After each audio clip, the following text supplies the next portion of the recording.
Hey guys, how are you all? Welcome back to my channel. Today we will see what if Naruto had learned a different jutsu from the scroll. If you enjoy then please like, share and do comments. You're a fool, Iruka. Mizuki spat as he stood in front of the wounded Chunin. A demon like Naruto is just going to use that scroll's power to destroy the village. How could you ever even think he was anything close to human, you fool?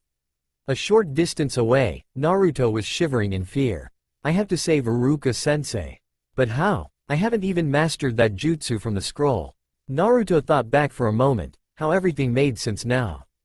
The glares, the taunts and insults, the mobs, the assassination attempts. He was the Kyuubi, a demon, something that would destroy them without a second thought. And yet, if he was a demon, why did he want to protect his sensei? Why did he like people like the Sandaime and Tuchi and his daughter, and Hinata? Why? He was the Kyuubi. He shouldn't feel things like this, should he? Then it dawned on him. He wasn't just the Kyuubi. He was also Naruto Uzumaki. He had existed before the Kyuubi was sealed in him. He may be a demon, but he was also a person. It was then that something else dawned on him. All those times he had been injured. All the times he was beaten, stabbed and stepped on, he had healed faster than any human. Kyuubi was part of him. Its power flowed through him. So, why not use that power? I have to save Iruka-sensei. I may be the Kyuubi, but I'm Naruto Uzumaki too. Making a ram seal, Naruto cried out in his head to every corner of his mind. Alright Kyuubi, I know you're in there. Give me your power. Not 1 second had he thought those yells, a voice deeper than the sea itself sounded through his head. As you wish, Warden. Alright Iruka, I'll just end your suffering and go get that scroll myself. Mizuki yelled as he threw the Fuma shuriken at the defenseless Chunin. As the weapon hurtled towards him, Iruka closed his eyes. Naruto, I'm so sorry. Clang. With a deafening report, the shuriken was split apart into 4 pieces, each slamming into nearby trees. Iruka opened his eyes to see who his savior was. Naruto. But it wasn't the Naruto he knew. His hair was darker, more unruly. His fingernails were now claws that must have been diamond hard if they had split the shuriken so easily. His canines were now fangs. The scar-like birthmarks on his cheeks were deeper, more defined, like whiskers. His eyes, once as blue as the sky itself, were now as red as blood, and his pupils were slitted, like a fox. And around him swirled an aura of bright crimson chakra that both Chunin knew all too well. So the demon finally shows his face.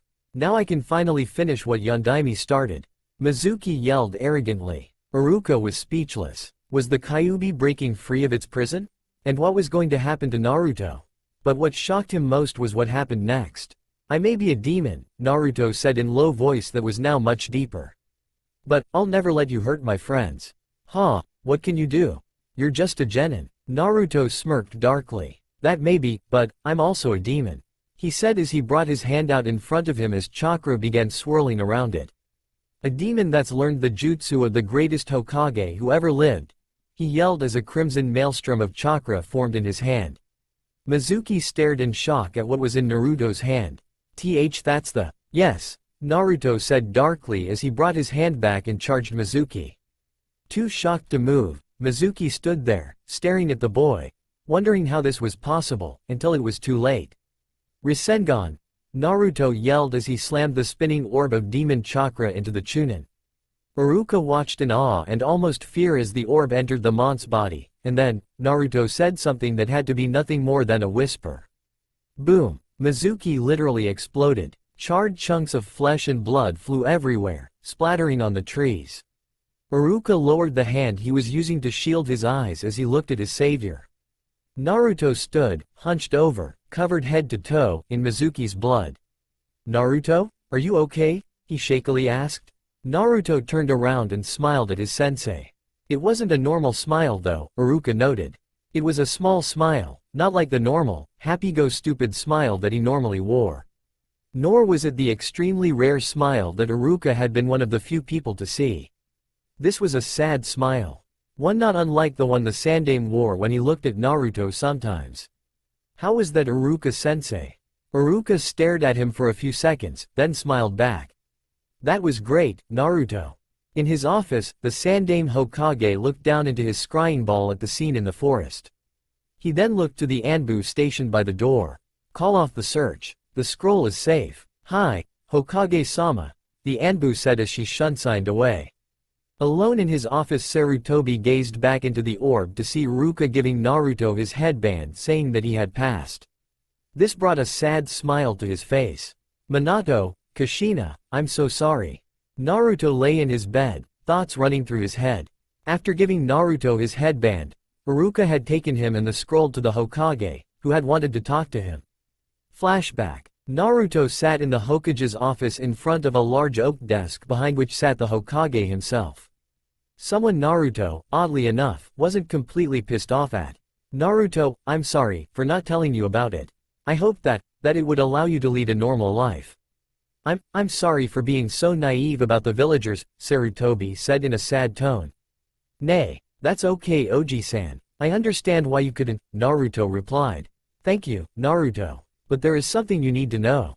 Huh? I watched the entire battle through my scrying crystal, from about when Iruka found you, the aged Hokage started. Oh, so that's how you knew that I found out. Yes, and I heard what you said about being a demon. Naruto, you're not Kyuubi, you're just his vessel, his prison. You're not the demon. Naruto's face became very solemn and he looked down. Oji-san, that's not entirely true. If I wasn't at least partially the Kyuubi, then how could I use its power? Naruto, the Kyuubi's power has flowed through my veins for my entire life. If it wasn't, then I would be dead from all the beatings I've taken.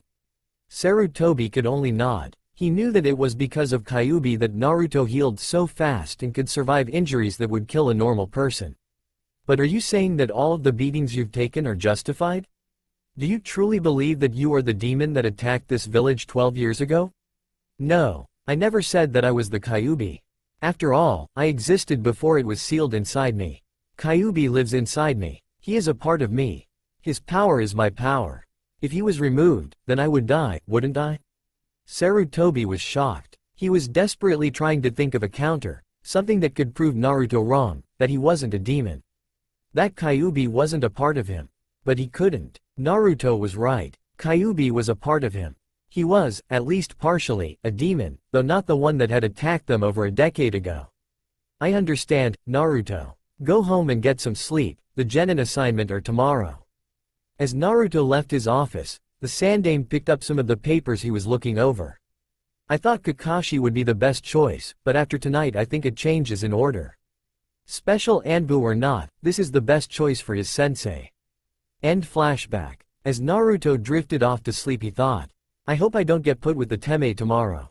Naruto slowly opened his eyes to find he was no longer in his bed. He wasn't even in his apartment, and, by the look of the room, he wasn't sure if he was in Konoha anymore. He was standing in a giant room of what looked like some kind of temple. The walls, floor and ceiling were all made of some kind of grayish yellow-colored stone or metal. The room seemed to be several hundred feet in length and about 100 or so feet wide. The ceiling was a few hundred feet up. The odd thing was the walls. They rose about 50 feet, and then angled inward so the room formed a triangle-like shape. He was standing at the back of the room, on a raised section connected to the floor by two ramps that, as he discovered as he walked down one, a steel plate built into the wall that looked like an elongated hexagon that was similar in shape to the room. There were also 4 white lines going vertically and horizontally in a cross-like shape to a strange kanji or rune in about the lower center. Some of you are probably going 0 to 0 right now. At the other end of the room, he saw another raised platform, only this seemed to be where an altar might be placed. Built into the back of the room, it had stairs reaching all around the ramp that led up to it. As he walked up onto the raised area, he gasped at what was on the back wall.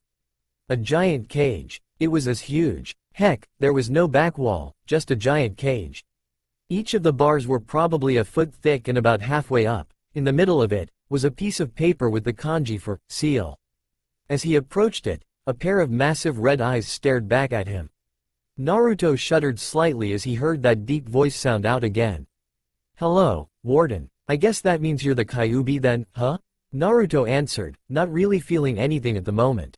Yes, I am the demon sealed within you. Well, where are we? Isn't it obvious? We're inside your mind. Okay, why am I here then?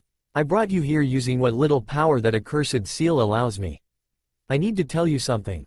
Okay, shoot, Alright, this is pretty complicated, so I'll try to make it simple. To put things bluntly, the seal seems to have been messing with your body.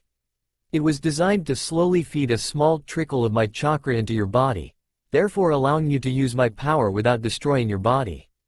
However, to put it simply, it's putting in just enough to screw up your chakra control and physical growth, but not enough to counteract it. That's why your control is so crappy and why you're so short, though all that ramen probably didn't help either. So what can we do about it? There is no we. I can't do anything. The damn seal is designed so I can't alter it. Probably made so I couldn't control you somehow. How do I alter the seal? I'm no good at that stuff. You'll have to find the Shiki Fusion main seal. You see, the only thing that this cage seals is my mind. My power is sealed elsewhere in your mindscape. You'll have to leave this area and travel around your mindscape until you find it. Don't worry, you'll probably be drawn towards it. Once you do, you should be able to alter the seal to allow more of my chakra to be channeled into your body. That should fix the problem since it can't be cut off completely. Okay, but how do I get out of here? You see that metal plate at the other end of room? I think that may be the way out. Okay, Naruto said as he walked back over to the plate. As he approached it though, something weird happened. The white lines and runes suddenly glowed green and a soft beep sounded from it. It then split apart along the lines and slid into the wall, revealing another room. Now most of you are probably going 0 to 0 right now. Cool. Okay, I'll get going. See ya fuzzy. Naruto walked through the opening. After he had walked a little ways beyond the opening, it closed again. The room beyond it was just as tall and wide, though not near as long. It had a similar raised platform and another door on it, though it was a good deal bigger than the last one. Naruto approached it and it opened. He gasped at the sight that greeted him. He walked out onto a large open area. The entire building was in fact a huge tower made of amber-colored stone, rising hundreds of feet out of a massive lake. For those of you who haven't figured it out, it's basically the building where the Prophet of Regret holes up in Halo 2. I don't own that either. Directly in front of him was some massive platforms that was connected to the building. For some reason, he was drawn towards it, as if that was the way to go. As he walked onto it, he found a large, room-like area. In front of a window at the front was a flat mass of blue and green lights about 3 feet across and 1 foot long. In its center was a white ring. Almost instinctively, Naruto placed his hand in the center of the ring. Though his hand should have passed through it, it pressed up against it. The lights glowed and Naruto heard a large booming sound as the platform began moving forward. Running to the back of the platform, he saw that he was on what must be some kind of gondola that was taking him away from the tower. What puzzled him was that there weren't any cables or anything obvious that was holding it up. Then he saw it. A large, blue-green stream of light was coming out of the tower and into the gondola. Looking back to the front again, he saw the beam continued on across the lake to where Naruto assumed he was going. The gondola wasn't very fast and it looked to be a couple of miles to the shore, so Naruto had some time to observe the area. There was no shoreline along the lake's edge. There was just a massive cliff of rock that rose up out of the water. Around the lake was what looked like a forest and some mountains. What was interesting was that apart from the tower, the gondola and the group of structures that he was heading for, there was no sign of any civilization anywhere. As the gondola docked with the other side of the lake, Naruto walked off into a complex of structures that were made of similar material to the tower and gondola he just came from. It appeared to be some kind of temple complex. It seemed to cover several acres and was quite impressive. The buildings were mostly empty, however, as he walked onward he found something interesting. As he walked through the complex he found what was probably the center. It was a large temple-like structure, suspended over a large sinkhole by massive struts and was connected to the other buildings via long bridges. It reminded him of the top half of the Hokage Tower. It's basically the building that you finish the Delta Halo level in, you know, where you kill the honor guards. For some reason he was drawn to this structure, more specifically, the roof of the structure, which was a large platform that had something on it that he couldn't quite make out. After walking through the temple, he walked out on the roof and stared at what he saw. It was about 30 feet long and about 10 feet tall. The front of it was shaped similar to a dagger and had what looked like place where one could sit. Above this was a shell of glass that looked like it could lower over the seat area like a protective shell. Further back, it widened slightly and had 4 struts with glowing orbs coming out of it like wings. Think a banshee's wings. At the back were tail-like struts. Basically imagine a combination of a banshee, a hornet and a sentinel. Drawn towards it, Naruto got into the thing and sat in the small room-like area. Inside was a seat and armrest-like areas. As he put his arms on them, his hands fell on 2 half-orbs. By instinct, Naruto squeezed on them slightly. They glowed and the glass shell lowered over him. The object lurched slightly as the orbs on the struts glowed and then, the thing rose into the air. Naruto looked on in awe. He was flying. He then felt the drawing feeling again, like he was being drawn to something. He realized that this thing could make traveling a lot easier. As he thought of going forward, the machine started flying forward. After a few minutes of practice, he could easily manipulate the machine. As he flew off toward wherever he was being drawn to, he had a chance to admire the scenery. An incredible view greeted him on his journey. Vast forests, trackless deserts, great mountains, endless plains, great plateaus and mesas. All he flew over on his journey. What intrigued him was that any signs of civilization were few and far between. The structures he saw from his vantage point were quite strange. Most were solitary towers with great spires. Think the tower structures you see in the second level of the first game. Other, rarer ones were immense. At one point he found a great multi-leveled building built into the side of the waterfall. It's the cartographer from the third game. Eventually he flew out over a great sea, dotted with several islands. Some had buildings on them, others were barren. Having flown for hours at a speed faster than even the fastest ninja, Naruto realized that this mindscape of his was probably several times bigger than the elemental countries. Finally, he noticed land. The coast spread out in a massive circle, and went up into mountains. As he flew over the mountains, he gasped. Inside the crater-like space, the ground went down into a rocky area, then nothing. There was a massive hole in the ground. He couldn't see through it due to an amber-colored fog that filled the chasm. Directly in front of him was a towering citadel. Looking to his left and right, he could barely make out identical citadels further along the hole. This led him to think that there were several of these structures around the hole. On the whole, imagine the area from the level Covenant from Halo 3 when you get to the Ark's center. The citadel itself was made out of a bronze brass golden-colored metal and gleamed the sun which seemed to be setting. Curious, Naruto flew down around the structure to get a closer look. As he flew around the back, which stretched out over the chasm, he saw a small beam of blue light about a foot in diameter coming into the structure from out of the fog. It was then that he felt the drawing feeling again. It seemed to be drawing him into the fog, along the beam of light. Not wanting to avoid instinct, Naruto followed the beam. The fog was thick, but not thick enough to impede his vision much. After flying for some time, he realized how big this chasm was. All of the elemental countries could probably fit inside it. At last, he flew out of the fog, saw his destination and, for about the 4th time since coming here, gasped. It was essentially a floating island that looked like it was as big as the entire Fire Country. And on it, was a structure that Naruto could find only one word to describe. A fortress. Its walls were huge, going along the very edge of the chasm. They went up to a height that must have been 4 times the height of the Hokage monument. Past the walls, the main body of the fortress rose up like a mountain. At its lowest point, the outermost part, it wasn't much taller than the wall, but at its center, it was probably 5 times taller than the wall. As Naruto flew around it to find a landing spot, he noticed where the beams of light were coming from. On the fortress, at a level right above the wall, were 9 emitters going around the fortress, each shooting out a small blue beam of light.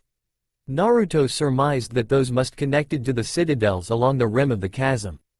In the very center of the fortress, there was a hole in the roof, flanked by 9 massive struts that went upwards at an angle, then turned 90 degrees and went down slightly. Shooting out of this hole was the tallest thing Naruto had ever seen. A great 4-point spire came out of the hole and towered into the sky. It was easily half again as tall as the fortress itself, which would put it at several miles in height. For a visualization of the whole complex, imagine the library from Halo 2, only with a much bigger version of the Dreadnought, the Forerunner ship that Truth uses in Halo 3, pointing out of the hole in the middle. Taking his eyes away from the towering mass, Naruto saw a platform on the roof of the fortress close to his position that looked like it could be a landing platform. It rose out of normally slightly slanted roof of the mountain of metal into a raised, level platform. He could also see what looked to be a doorway leading into the fortress from it. As he flew towards it, he noticed something interesting. Painted on the platform was a large emblem. It was a grayish-silver in color, and resembled a gear with 9 spokes with the vertical one pointing into a hole in the center. Imagine the 7th column emblem with 2 extra points. He touched down on the platform and entered the monolithic structure. The interior was mainly composed of large, hexagonal-shaped hallways illuminated by dim blue lights from the corners of the floor and ceiling. The area from the control room level of Halo 1. Further in, there were larger, more spacious hallways with walls made of grayish metal, the library in the level, Sacred Icon, from Halo 2. Though it seemed like a maze, Naruto again seemed to be instinctively drawn down one path. Also, as he walked along, he would occasionally notice more beams of light, no doubt headed for the emitters on the outside. After what seemed like several hours of walking, Naruto found a great chasm, no doubt another defense. He had seen what appeared to be defense turrets dotting the entire complex, and had seen vent-like areas where defenders could be deployed, though he had yet to see any. Also, he had seen many of the odd emblems. Perhaps it was a symbol for this seal? The 9 spokes could certainly be a tribute to what it held. However, he would have no trouble getting across the space, for right in front of him was another gondola, the one you travel on near the end of the level, Quarantine Zone. Activating it the same way, Naruto easily crossed the chasm. After a few more hours, he walked through a door, up a ramp onto a snowy plain, and gasped, again. He was on a plain big enough to hold all of Konoha, though most of it was covered by a great mountain. Sitting on top of this mountain, with its 4 massive leg-like struts running down its flanks, was the great spire he had seen from the air. Looking up, he could see the hole from before. About a third of the way up, near the top, was a massive sphere, built into the spire. For a visualization, imagine the control facility from Halo 2 combined with the dreadnought, only about 5 or 6 miles tall. He was almost there. On the mountain sides, between each of the spire's legs, were 4 long, pyramid-like structures as tall as the Hokage mountain that jutted out, each with ramps going up them. It's basically the giant pyramid outside the control room in the first game. At the top of the one in front of him, he could make out a massive door. The trek up was long, but eventually he stood before the door. Unlike the others, this did not open as Naruto approached it. Instead, Naruto slowly pressed his hand on the white rune that dotted all of the doors in this place. As he did, the door rumbled and slid open, revealing a massive, long blue and black hallway that sloped upwards at a gradual angle. After walking up it, Naruto found himself in a massive cavern. Looking around, he could see other entrances directly across from him and on the left and right sides of the cavern, from the other entrances he guessed.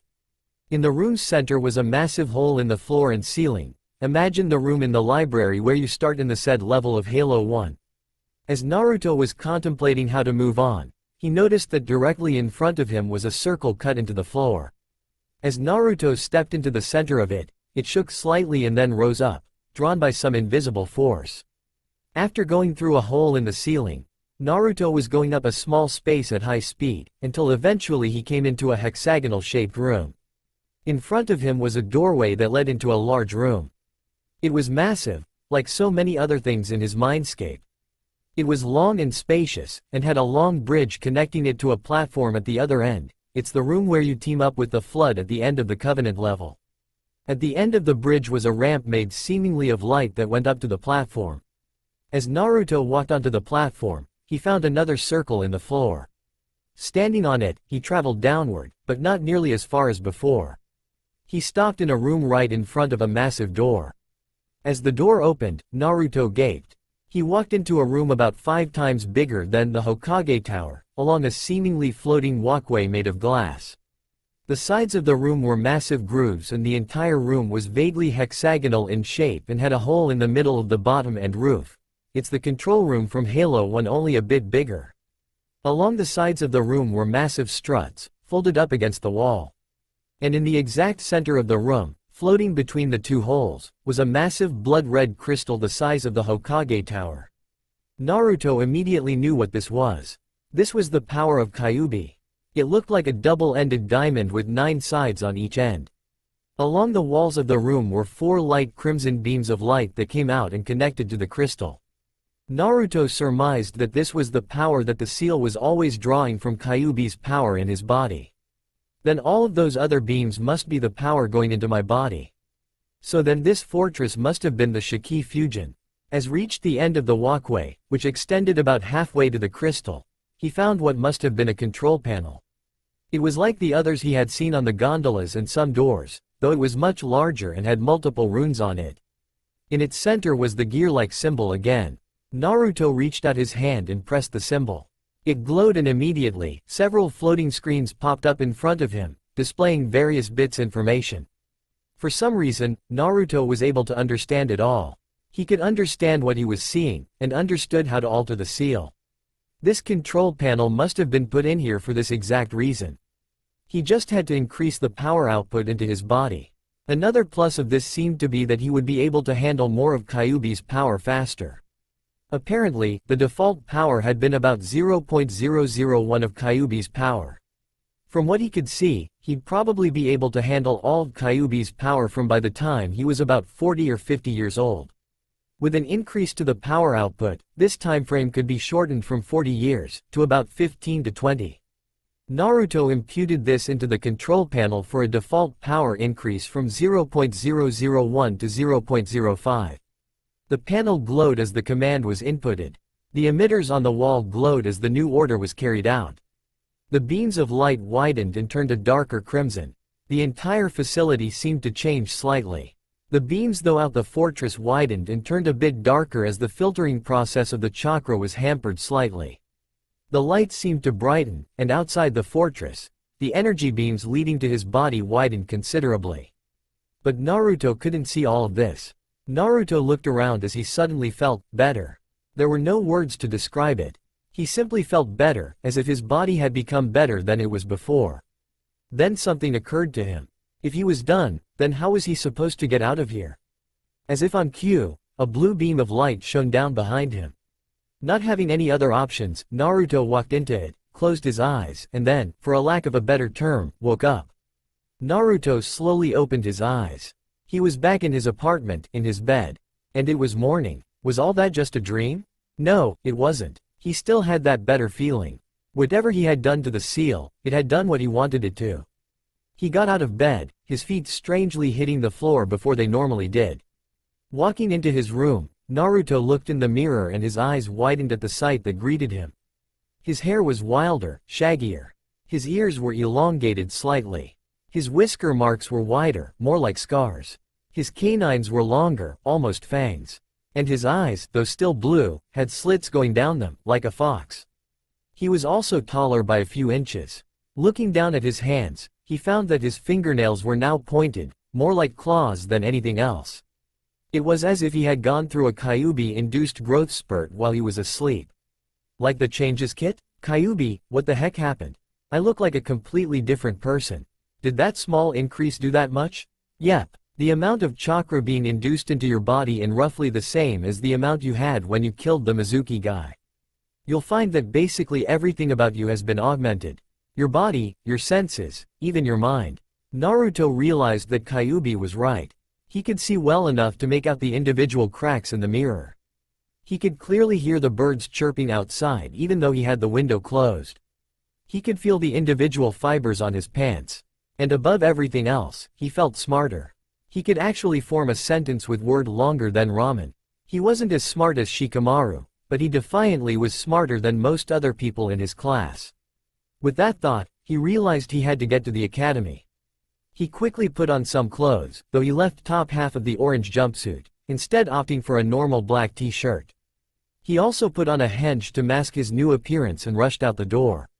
This is amazing. Naruto was flying along faster than he had ever run before.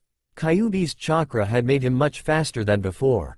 He also seemed to be unconsciously focusing chakra to his legs so he could run even faster. This puzzled him. In the academy, he hadn't had the chakra controlled to create a single bunshin, and now he was focusing it without even thinking about it. Kyuubi seemed to sense this and answered his question. It's another bonus of my power. Your chakra control is so good that trivial stuff like this is so natural, you do it unconsciously. You could probably do that Rasengan like it was second nature. Naruto nodded at this. He had been able to easily do that henge, something he had always had trouble with. He was broken from his musings as he arrived at the academy. Naruto walked through the door to the room where the graduates were supposed to gather. He looked over the room, deciding where he was going to sit. Let's see. It's either next to Sasuke Teme or Hinata. If I sit next to Sasuke, then I'll to put up with Sakura and Ino fighting over him. And if I sit next to Hinata, is there even a downside to sitting next to her? Okay, Hinata it is. Hinata Hyuga was not exactly happy at the moment. First, Naruto-kun wasn't able to pass yesterday, then her father berated her for not being top of the class, then her sister beat her in a sparring match, again. She was broken from her musings when a voice she thought she'd never hear again spoke up beside her. Hey Hinata-chan, how's it going? Hinata looked up in shock at the boy she secretly loved. Naruto-kun. Howdy did. Hey, Naruto, Shikamaru spoke up from the other side of Hinata. This is only for people who graduated. Why are you here? He asked, not arrogant like Sasuke or Kiba, but simply curious. Smirking, Naruto tapped the forehead protector around his neck. Let's just say I did some extra credit work and Iruka-sensei passed me. What kind of extra credit exactly? The lazy Nara asked. Well, if we get put on the same team, then maybe I'll tell you, Naruto retorted. Shikamaru just shrugged at this while Hinata turned a bit red at the thought of being put on the same team as Naruto while the object of her affection remained blissfully unaware. Meanwhile, the two banshees burst in the door and began the daily struggle for the seat next to Sasuke while everyone else tuned them out.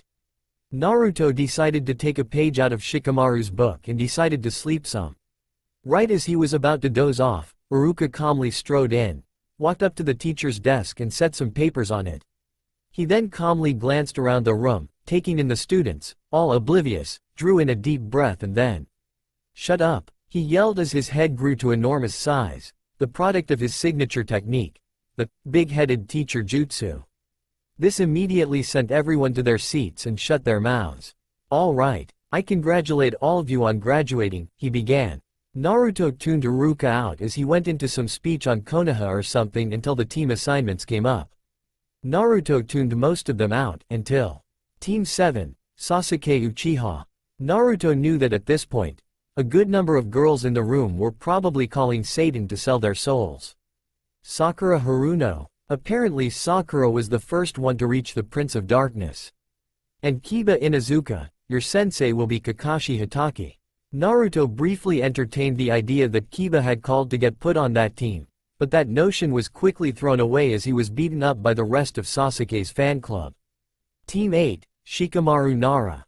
Naruto Uzumaki. Looks like Shikamaru's going to find out my secret after all. And, Hinata Hyuga, your sensei will be. Just as Iruka was about to call out their sensei, Naruto's enhanced vision picked up something.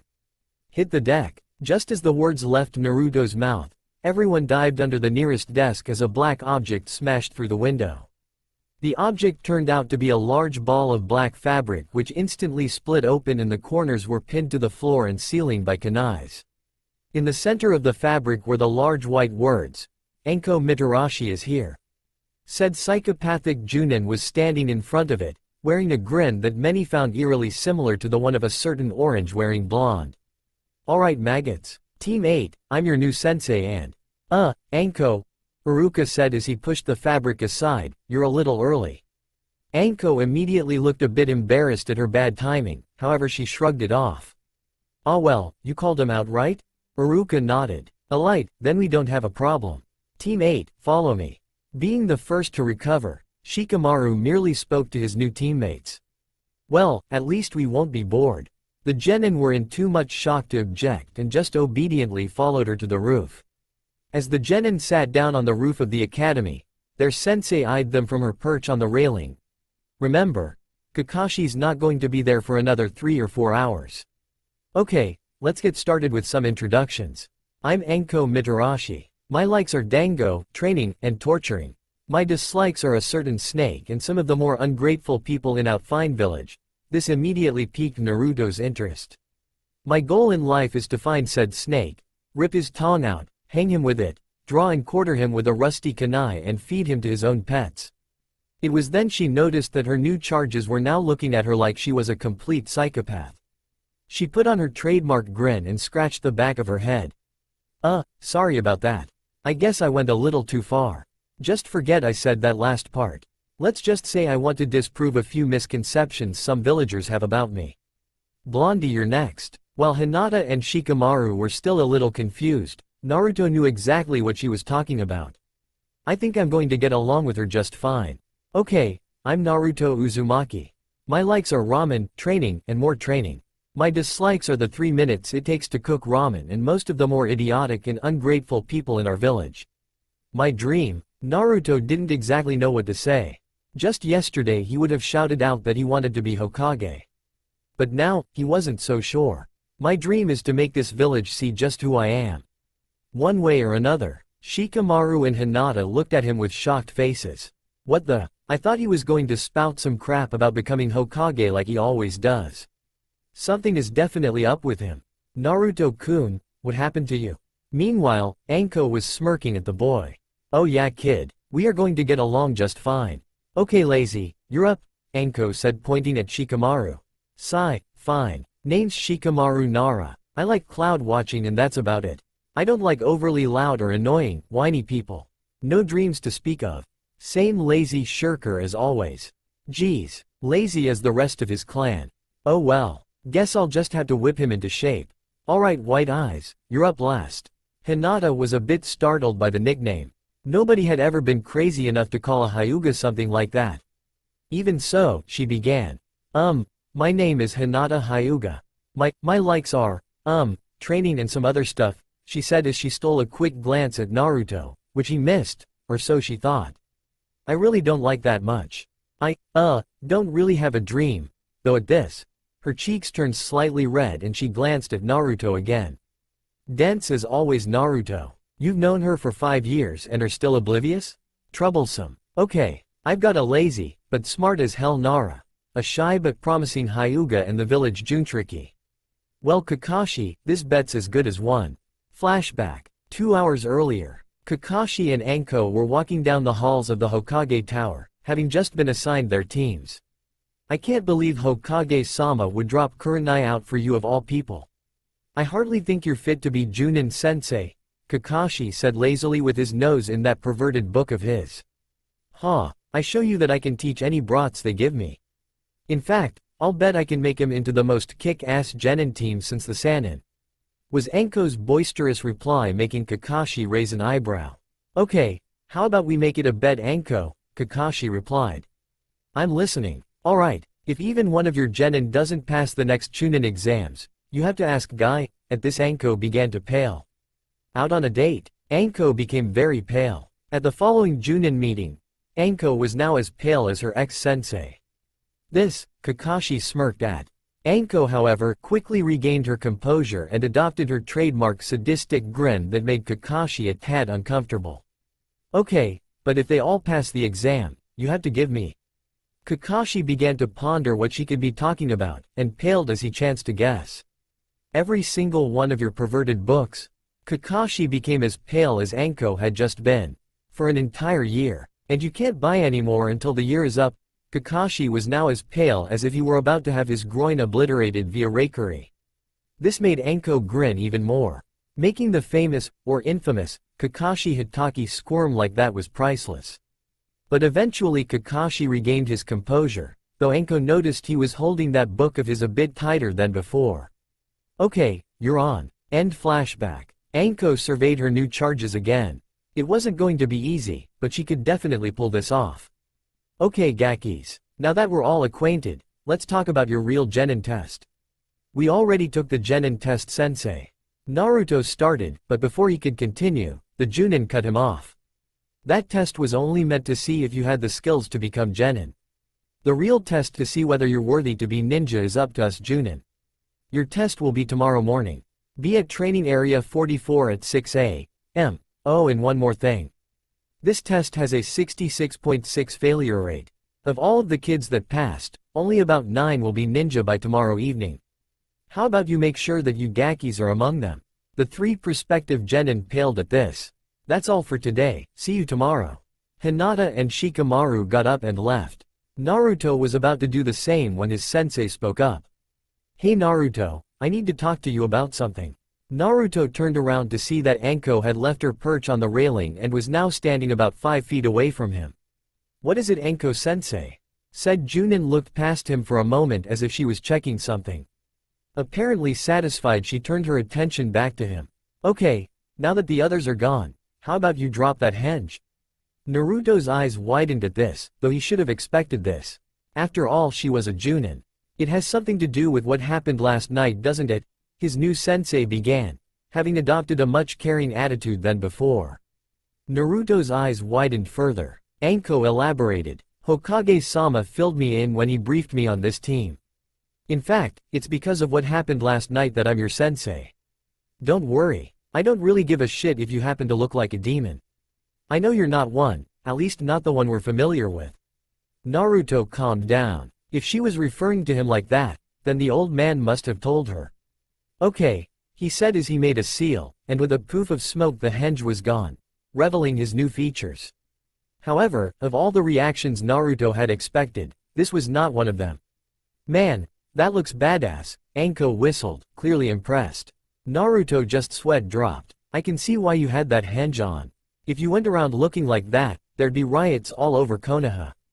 But Hokage-sama didn't tell me about this. What happened last night after you left the tower? Naruto smiled a little at this. But there was something else. Can we talk somewhere else? I'd rather not anyone else hear this. Sure, Anko said as she put a hand on his shoulder and they teleported away. In his office, the Sandaime Hokage looked on through his crystal ball and smiled. I knew that picking her was the right choice. Naruto and Anko reappeared on the top of the Hokage monument. So, Anko said as they sat down, what did happen last night? Well, Naruto began, it all started when I failed the academy test.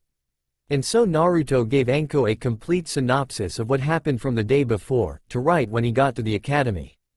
He told her everything from learning the Rasengan and killing Mizuki, to the revelation about the truth of the seal and his changes. About 5 hours later, Anko and Naruto were still sitting on the monument as Naruto finished his narration. Wow, Anko said as he finished his story. You are one hell of a kid, Naruto. A mere genin mastering the Rasengan in only a few hours? Even with Kyuubi's help, that is incredible. Yeah, I could hardly believe it either when I first used it.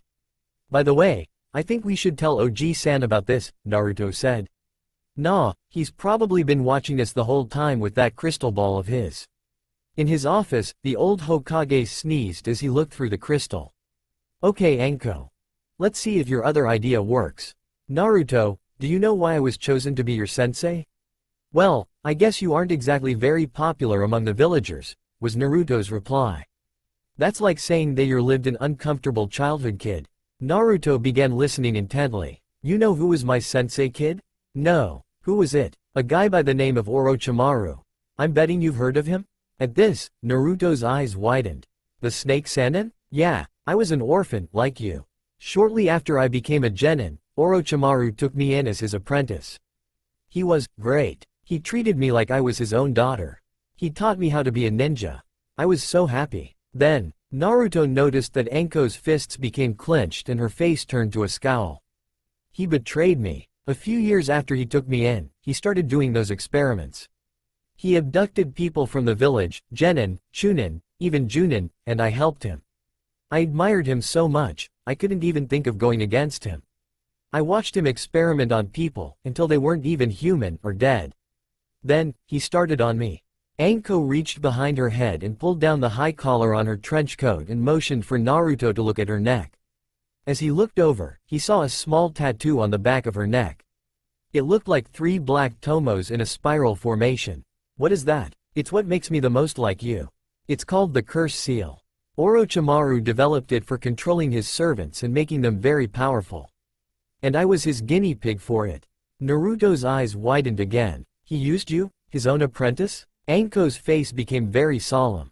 Yeah, he did. He doesn't care about anyone else in this world. Not even his own subordinates. Everyone is just something to be used to increase his own power. The only person he cares about in this world is himself. After experimenting on me for a while, his secret got out and he fled. But not before wiping my memory. I was found shortly after he fled the village in Ocean Country. Hokage-sama and the Anbu did their best to help me remember, but it was all in vain. All I could remember was his betrayal. And that's not the worst of it. As you know, Orochimaru is hated like the plague now. Everyone knew that I was his apprentice and how loyal I was to him. Now don't get me wrong, the minute I remembered his betrayal, I developed a hatred for him that some consider fanatical. All of the Junin and Anbu knew this and knew I had no more loyalty to him. But most of the rest of the village, especially most of the civilians, weren't as understanding. Naruto nodded in understanding. He could tell where this was going. For several years after, I was ridiculed and hated by the rest of the village. Beatings, shopkeepers denying service, insults, taunts, angry mobs, even a few assassination attempts. You probably know it all too well. That's mainly why I became a special Junin and why I wear this mask of sadism. It's because now most are too scared to come after me with anything more than taunts or insults, and even then, I've struck out against even those. But even then, I still get glares and avoidance. And there are also quite a few members of that damned council who want me dead. Naruto nodded at this. Quite a few members of the Council of Konoha had had him marked for assassination since practically the day he was born. The only thing keeping them from having him executed was the old man and the Yondaimi's final wish. That's why I want to kill Orochimaru. To prove that I'm not loyal to him. To prove that my loyalty to him died the day he betrayed me. That's why Hokage-sama wanted me to be your sensei. He thought that the only one in this village who could understand your pain was me. Naruto nodded in understanding and gratitude. Understanding to Anko and gratitude to the old man. But there was something else. Anko-sensei, I know you haven't told me your life story to me for no reason. What's the real reason you told me all this? Anko smirked at this. Hey, you're pretty good at reading people, kid. Yeah, there is a reason. When Hokage-sama first told me about you, he mentioned the crappy living conditions you've had to put up with. I have a proposition for you. How would you like move in with me? I have a really nice place. And it's a ways out from the village. So what do you say? Frankly, Naruto was speechless. She was asking him if he wanted to move in with her? This kind of kindness and caring was completely alien to him. Then he realized that she was waiting for an answer, and he did hate that shitty apartment. Sure, he answered with a smile. Anko adopted a similar grin. Great. I already talked to Hokage-sama about this, so he'll get the paperwork out of the way. So let's go get whatever you want from that apartment and head to my place. Naruto nodded as Anko put her hand on his shoulder and they poofed to his apartment. Naruto didn't exactly take much. Just some pictures. He was going to take his spare clothes, but Anko stopped him. We'll get you some new clothes on the way to my place. Don't worry, I know this is all they'll sell you. And I know a few people who'll sell me stuff regardless of who it's for. Nodding, Naruto put the few things he kept in his pocket and the two left. They later went by a shinobi clothing and weapons store, and the shopkeeper, while a little apprehensive at first, sold the two some quality clothes for him. Naruto's new wardrobe consisted of black shinobi boots with a crimson line going up the left and right side, respectively. They also each had a hidden holster for a kunai. These led into a pair of black Anbu pants with similar crimson lines going from the lines on his boots up along the legs. The pants included quite a few pouches for shinobi equipment. On his torso was a shirt of chainmail over which was a crimson shirt with two black lines going down it.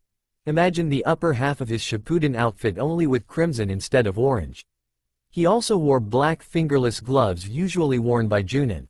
His headband now had black fabric and hung around his neck. Completing the ensemble was a long, hooded crimson trench coat that went down to just above his boots.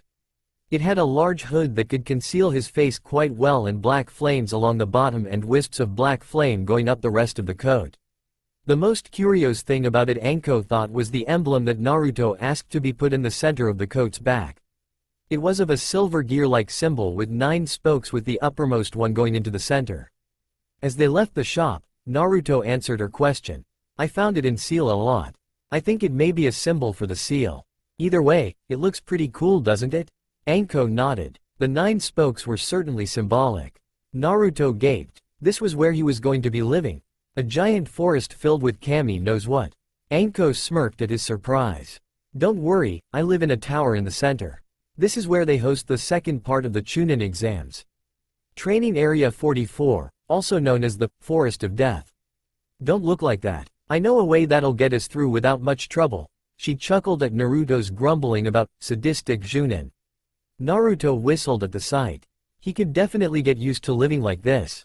The tower was huge. Anko noticed his reaction. Impressive, isn't it? This is what getting feared gets you. Isolation and everything you need so you won't come out looking for it.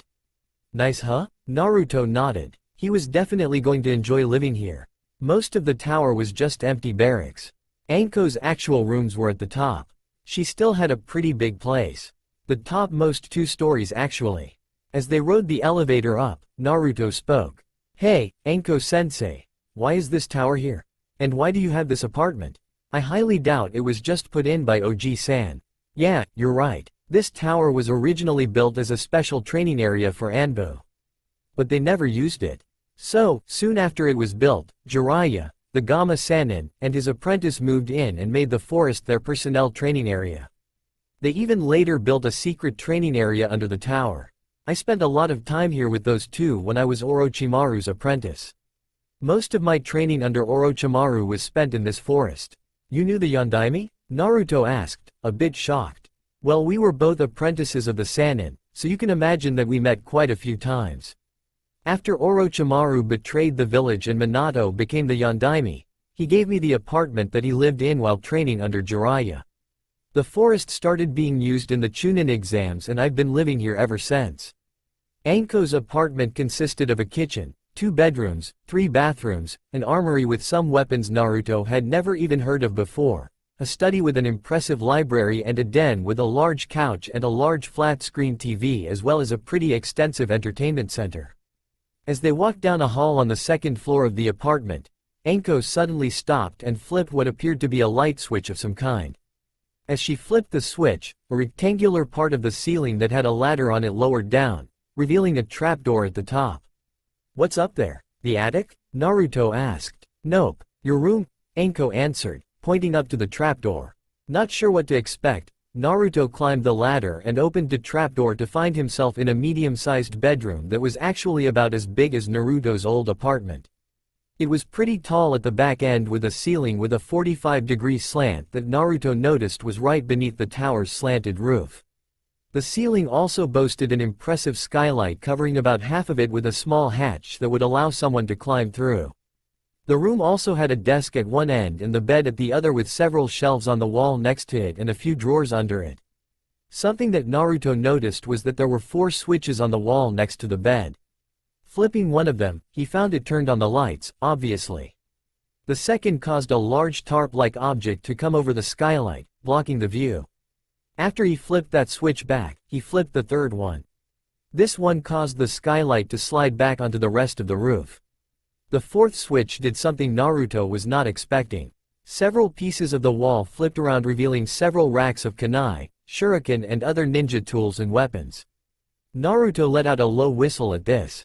Anko chuckled at his reaction as she climbed through the hole. Yeah, Minato always had a thing for weapons. Sorry, no Hirishin kunais though. Wait a minute, Naruto said, shocked. This was his room? Yep, this was Minato's room when he was living here. I thought you should have it since, well, he was my father? Now it was Anko's turn to gape in shock. How did you? It was a guess really. The first time I saw a picture of him in the old man's office I always thought we looked similar. I guess I kind of entertained the idea that I could be the son of the village's greatest hero. I never told anyone of course. I was already hated enough. I didn't want people thinking I was insulting his memory or anything like that. But when I found out about Kyuubi, it started to make sense that I'd be his son. I mean, what better gift could you leave your child than such a power like Kyuubi's? Naruto answered. But, he was the one that cursed you. Shouldn't you at least feel some resentment towards him? I mean, it is kind of his fault you're so hated, Anko said. Well, I guess you might think that at first. But if you think about it, the situation he was in wasn't so different than mine. He was the only one that could seal Kyuubi and he would have to seal in someone, so why not his own son? He didn't have any more of a choice than I did. It was the villagers that had a choice. The only people that can be blamed for my treatment by the village is the village itself, Naruto explained. Anko was speechless. She thought that he would see Minato like she saw Orochimaru. Someone who had abandoned him with a curse that had made their life miserable. But now that she thought about it, while the curses that they bore were very similar, the conditions under which they were cursed couldn't be more different. With her, a person that she admired and perhaps even loved like a father had used her like a lab rat and left her with a cursed power that could completely destroy her. Naruto, on the other hand, was given a power by someone who was family who had probably given him that power to keep him safe. But they did have one other thing in common. In both their cases, the village had a choice on how to treat them. And they chose to hate them. If there was anyone to blame for their misery, it was the village. Well, I guess you got a point there, Anko replied. Hey Anko-sensei, can you show that secret training area you told me about? Sorry kid, but I think it's kind of late for that, she answered, pointing at the clock next to the bed.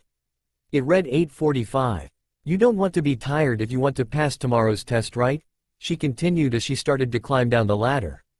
Yeah, I suppose you're right, Naruto answered. See you tomorrow. Naruto opened his eyes to find he was in his mindscape, more specifically, on the temple where he had found that aircraft, as he had decided to call it. Speaking of said machine, it was sitting right where he had found it before. This confused him a little. What the heck? Didn't I leave that thing on the seal? He asked, to no one in particular. However, something decided to answer. Since you woke up here, the craft was returned here, a deep, monotonous voice said.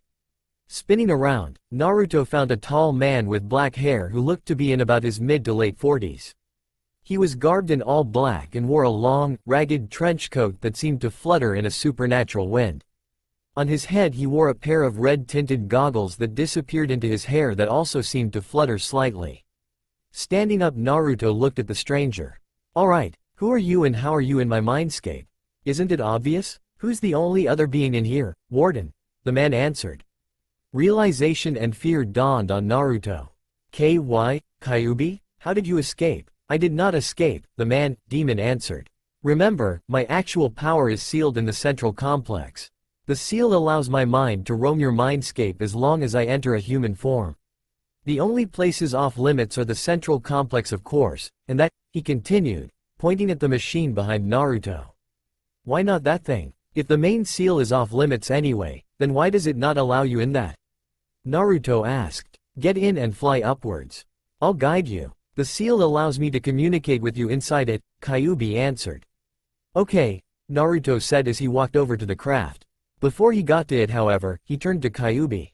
Hey, Kyuubi, is there any way I can make this thing look any different? Or make into something that goes faster? He asked. Yes, I'd assume you simply concentrate and it'll change. But don't try it on much else in here. Most of the things in here can't be changed. It's how a mindscape works, the demon answered. Nodding, Naruto turned back to the craft, closed his eyes and concentrated on an appearance that he wanted. When he opened his eyes after a few minutes, he smirked at what stood before him. The craft had changed drastically. It was now black and about 30 feet long and resembled a bird. It had 2 long wings coming out of its sides to about 20 feet on either side. It stood on 4 struts, skids that came out of the wings and body. Coming out of the underside of the main body was a ramp that led into the craft. It's basically a Longsword fighter. For those of you who don't know, it's the starfighter that the humans use in Halo, and the ship you escape on at the end of the first game. Entering the vehicle, Naruto found it much more spacious than the last one. At the front of the cabin was a chair with a control console in front of several windows for visibility. Next to the chair was a small pedestal that Naruto could think of no use for. Sitting in the chair, Naruto placed his hands on the familiar control console. As the craft rumbled to life, Naruto looked out one of the windows to see Kyuubi nod to him. As the vehicle lifted off the ground and the struts retracted into its body, Naruto turned it upwards and with a blast from its boosters, was gone in a second. The acceleration knocked Naruto back a little into his seat. This was a lot faster than before. After flying upwards for a while, Naruto stopped the craft, turned it around, and gasped once again at the sheer size of his mindscape. He had grossly misjudged how big this place was. His mindscape actually seemed to be a giant construct floating in what seemed to be a great black void. From the great hole in the center, 9 great petals stretched out like a great flower. Each petal had to be hundreds, no, thousands of kilometers long. Each sloped upwards at the gentle angle until they were roughly at about a 60-degree angle. Incredible, isn't it? Naruto looked over to the pedestal to see a mini Kyuubi projected in 3D in light from it. The hole in the center measures 10,000 miles in diameter. At their widest points, the petals measure 20,000 miles and are 70,000 miles in length at their longest points. At its thickest point, around the hole in the center, your mindscape is 1,000 miles thick. The central seal is 2,000 miles across, Kyuubi explained. Naruto was gaping at these numbers. He hadn't grossly misjudged the size. He had mistaken a mountain for a tree. Kyuubi seemed to sense his shock. I know. My reaction was similar when I first learned that. It never ceases to amaze me just how big this place is. You should be proud. To my knowledge, most mindscapes are probably a few miles across at most. This one is over 100,000 inches. Naruto was still trying to take all this in when Kyuubi spoke again. If you wanted to see what I was referring to before, look to the center. Remembering what he came up here to do, Naruto looked to his left, towards the center of his mindscape, and gasped once again. Floating high above the hole in the center, was a giant ring slowly rotating, suspended by some invisible force. Only the outside made of some strange metal was visible. On it was an array of strange symbols and carvings. Turning the craft towards the construct, Naruto flew towards it. As he approached, he saw what was on the inside of the ring. Stretching across the ring was a landscape similar to the rest of his mindscape. Great oceans, trackless deserts and rolling plains. Something that puzzled him, however, as he flew towards it was how the water on the ring was suspended when the inside of the ring was basically perpendicular to the rest of his mindscape. Kyuubi seemed to sense this and answered his question. I suspect the ring generates its own gravity. I suggest you be careful when you get close so you don't lose control. As Naruto flew towards the inside of the ring, he angled the craft upwards, and, true to Kyuubi's suspicions, as soon as he was inside the ring, gravity seemed to shift 90 degrees. Surprised a little, Naruto decided to practice on passing into and out of this gravity field a few times to get his bearings. As he flew across the landscape on the ring, he spoke Biju. Nay, Kyuubi, why is this ring here? And why are you not supposed to get here? Well, to put it simply, this ring is a portal to the real world. What's that supposed to mean? Naruto asked, more confused than shocked. Well, from what I've been able to figure out, this ring serves several purposes. Its main purpose is to allow you to use Aryuki without entering a demonic form. For example, suppose you wanted to perform a jutsu that consumed more chakra than you had at the moment and you didn't want to enter your demonic state.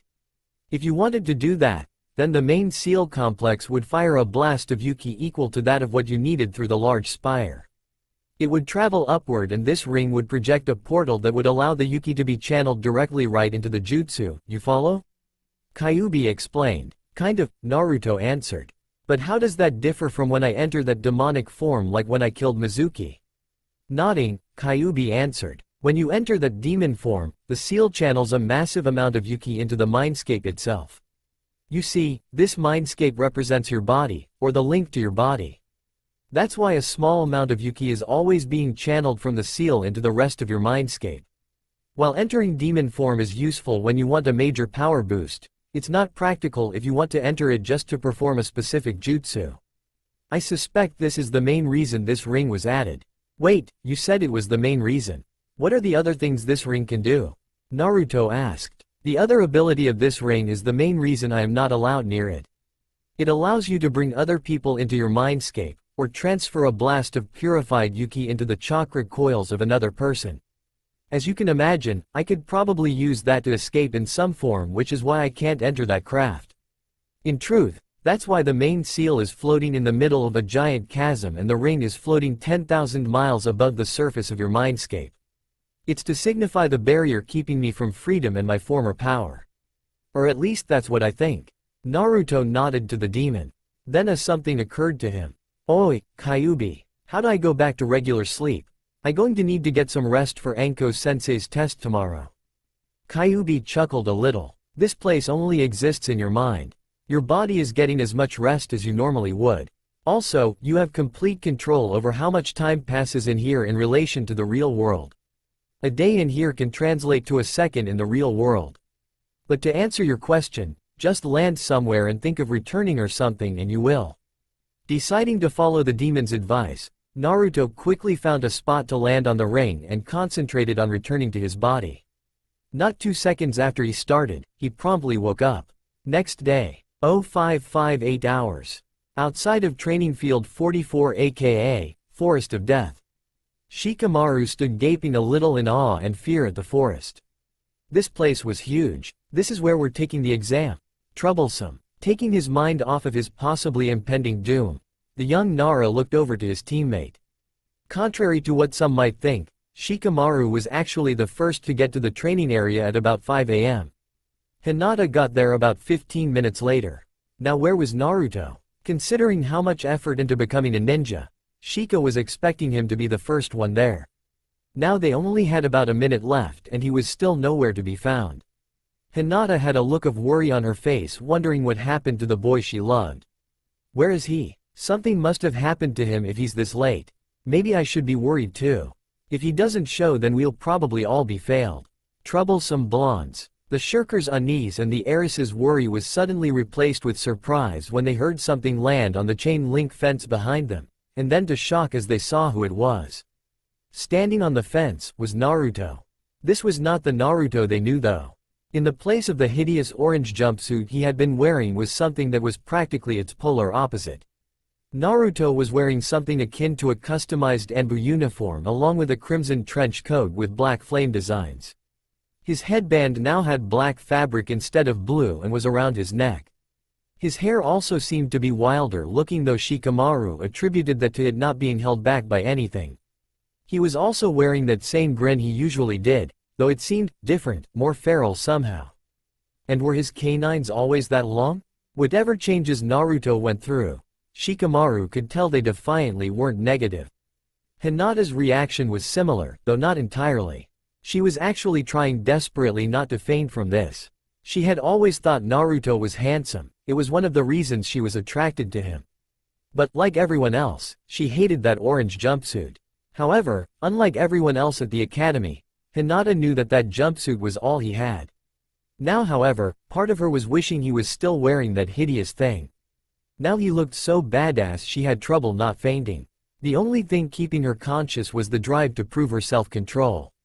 Both were broken from their musings as Naruto jumped to the ground and, not a second later, their sensei appeared in behind Hinata and Shikamaru. Yo! The three prospective genin and their prospective sensei stood in a clearing in the forest, the former at one end of the clearing facing the latter at the other end. Alright Gakis, here's how the test is going to work, Anko began as she pulled 3 bells out of her ninja pouch. Your objective is to each get a bell from me. Whoever gets a bell passes. If you don't get a bell, you get sent back to the academy. You can use anything in your arsenal. Weapons, jutsus, secret techniques, clan techniques, bloodlines, demon powers. What was that last one? Shikamaru asked, confused. Bloodlines? Damn, almost let that one slip, Anko answered, thought. Shikamaru and Hinata still looked confused while Naruto just rolled his eyes in exasperation. Still, he thought to himself, that's basically an open invitation to use my demon powers. I wonder if she wants to see them firsthand? You have 3 hours to get the bells, Anko said as she attached the bells to her belt and took out a large timer. This timer is set to go off in 3 hours. If you muck with it, you fail, Anko continued as she placed the timer on a stump at the edge of the clearing and placed her finger on the start button. You may begin, now, she yelled as she hit the button. Hinata and Shikamaru leapt into the bushes and trees. Anko watched them with some satisfaction, then she noticed Naruto hadn't moved an inch. You're an odd one, you know that? She said to the blonde. No odder than you, he retorted. Besides, I just wanted to try out my latest jutsu, Naruto continued as he pulled out a kunai. Alright, Anko replied as she did the same, bring it. Naruto smirked as he started to step forward, then vanished. Anko's eyes went wide as she felt something fly past her. She spun around as fast as she could just in time to intercept Naruto and his kunai right before he cut off the bells. What the hell was that? Anko asked, shocked. Naruto simply smirked and vanished again. Anko looked up to find him on a tree branch high above the ground. Wouldn't you like to know? Naruto retorted before vanishing again. Even though she could barely see him move, Anko could tell he was gone. Probably to find his teammates so they could mount a coordinated assault. This gave her time to muse over that technique. Whatever that thing was, it's not like Shunshin. It uses pure speed. I could feel him rush past me before. Which means he probably bounced off that tree behind me.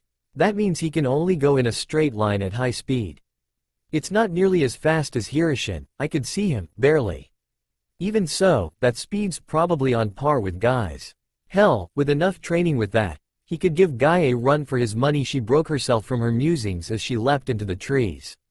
After all, just because she was the prey in this test didn't mean she couldn't play the predator.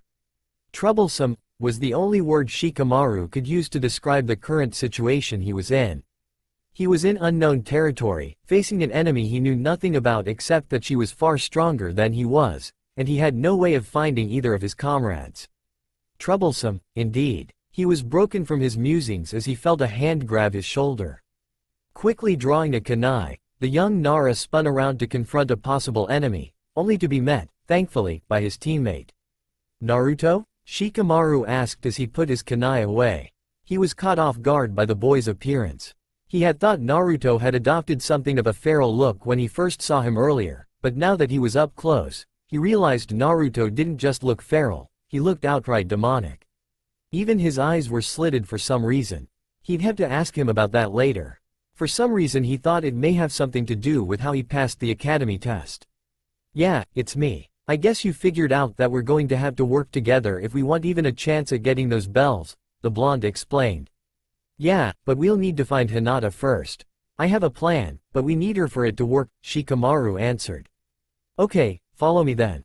I just caught her scent, Naruto said as he jumped into the trees. Scent? What is he? An Inuzuka? Was Shikamaru's thoughts as he leapt after his teammate. Naruto, you are going to have to explain a few things to me after this is over.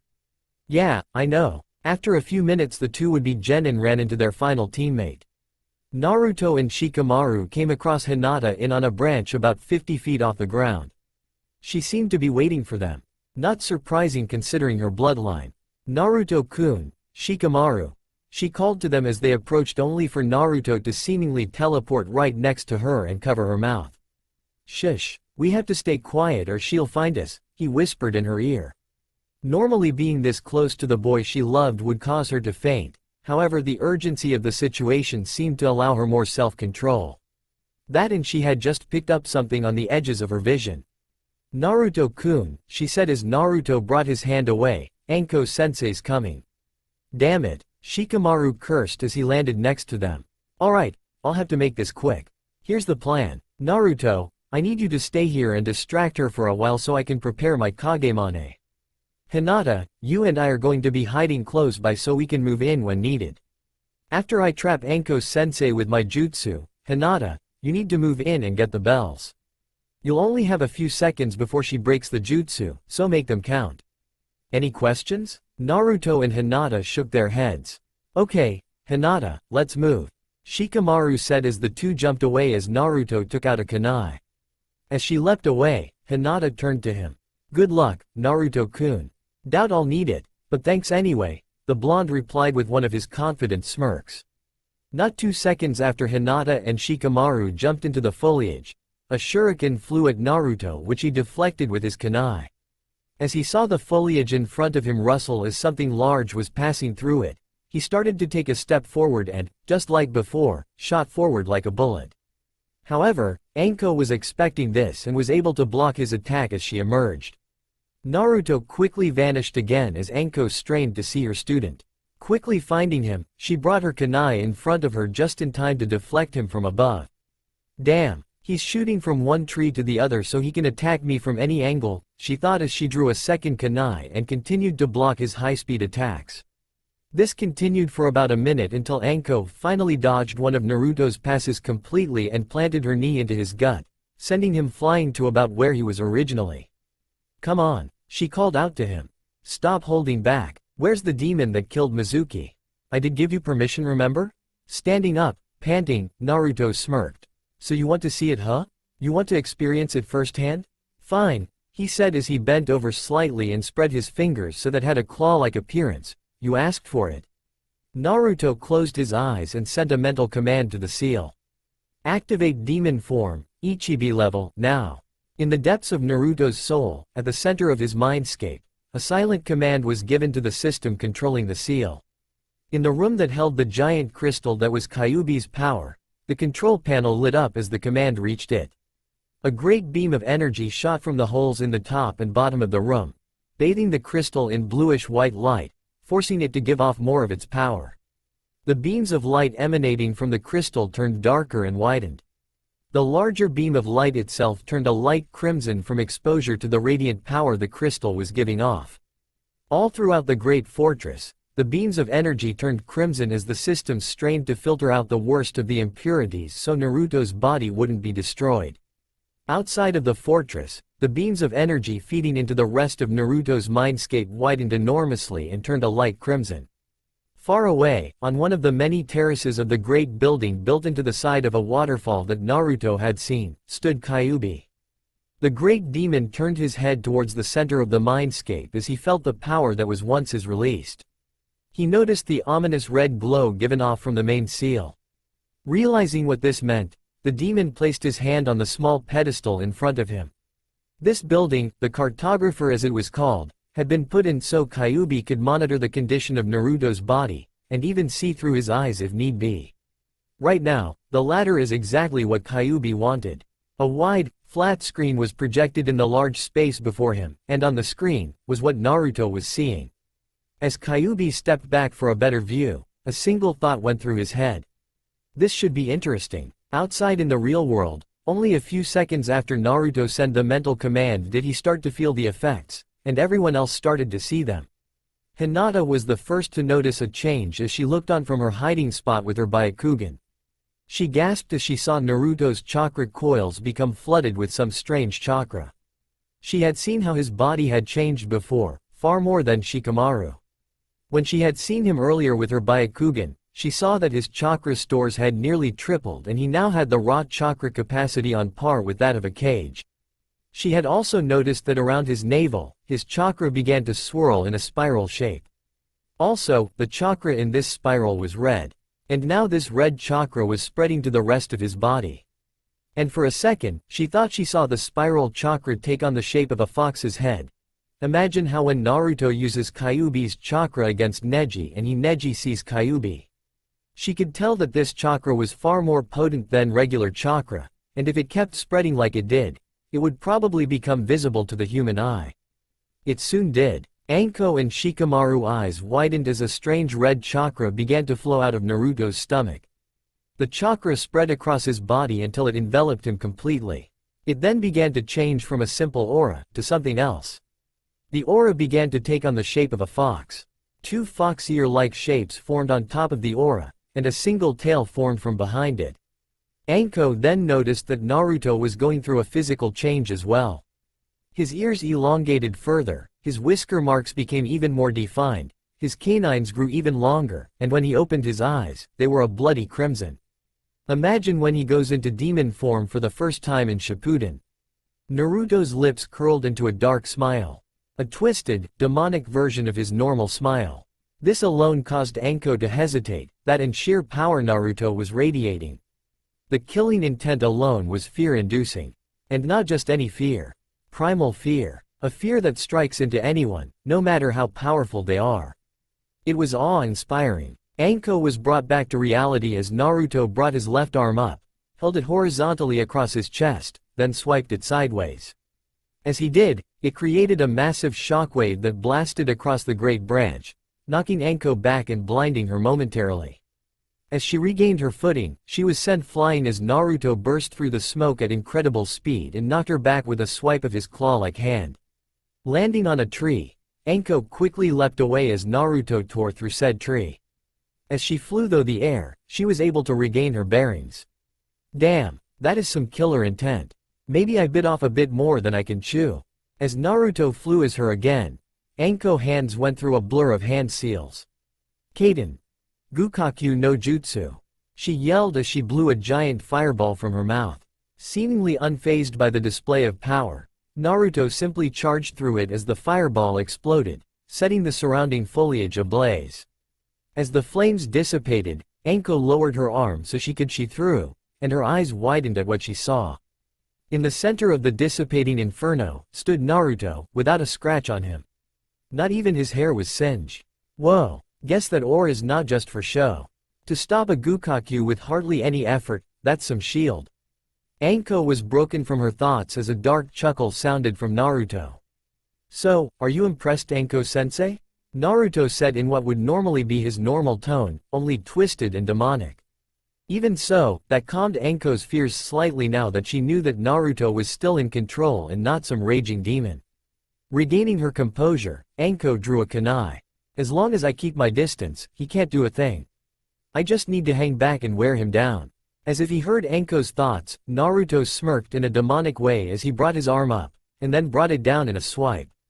As he did, however, the chakra on the arm kept going, shooting out like a serpent at incredible speed. Holy shit, was all Anko could think of as she leapt upward. However, the giant arm then arced upward and followed her, not losing any speed.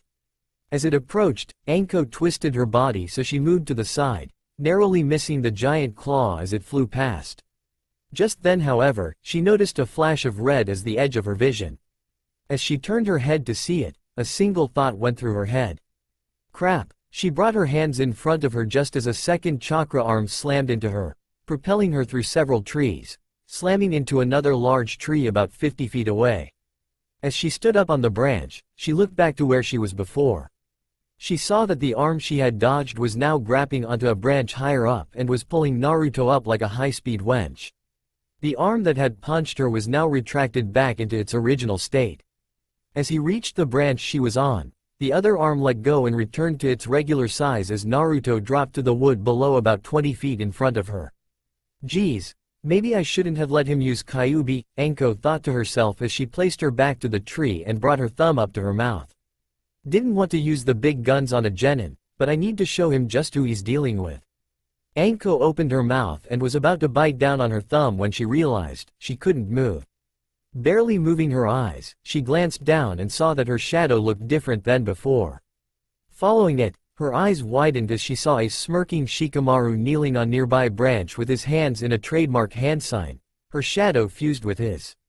Kagemane no Jutsu, success, Shikamaru said as he stood up, forcing her to conform to his same stance. As Anko tried to break the shadow bind, she heard wood cracking behind her. Then, Naruto's giant chakra arms burst from the tree behind her, wrapping around her arms and body, binding her further. She glanced back to Naruto to see his hands pushed into the tree. Before Anko could do any more than register this, someone shot out of the brush and landed right in front of her.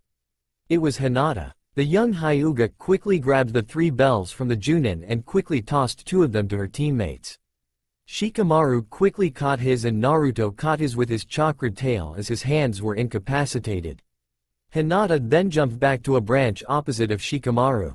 So Anko-sensei, Naruto said with a demonic fox-like smirk, do we pass? Anko could only chuckle at the situation she was in. She had been bested by 3 genin in under 5 minutes. Sure, one was a Hyuga, another was a genius and the third a Juntriki, but still. Okay, you pass, now let me go, Anko said. Nodding, Shikamaru released his shadow and Naruto's claws retracted.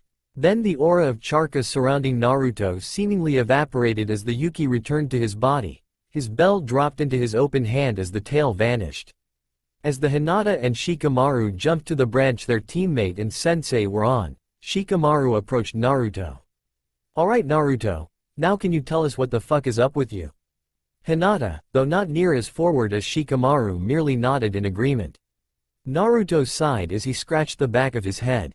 Alright, but we should talk about this somewhere else. Let's head for the tower.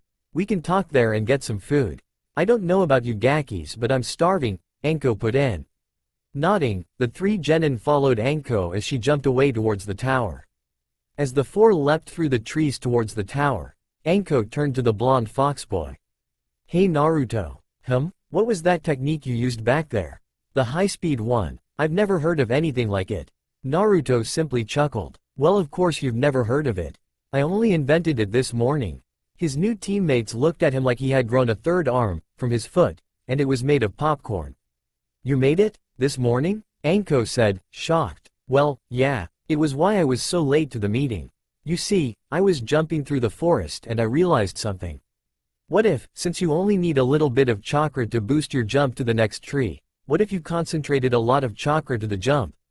It took me a while to get it down. So much so that I almost didn't make it to the meeting. The technique is really quite simple.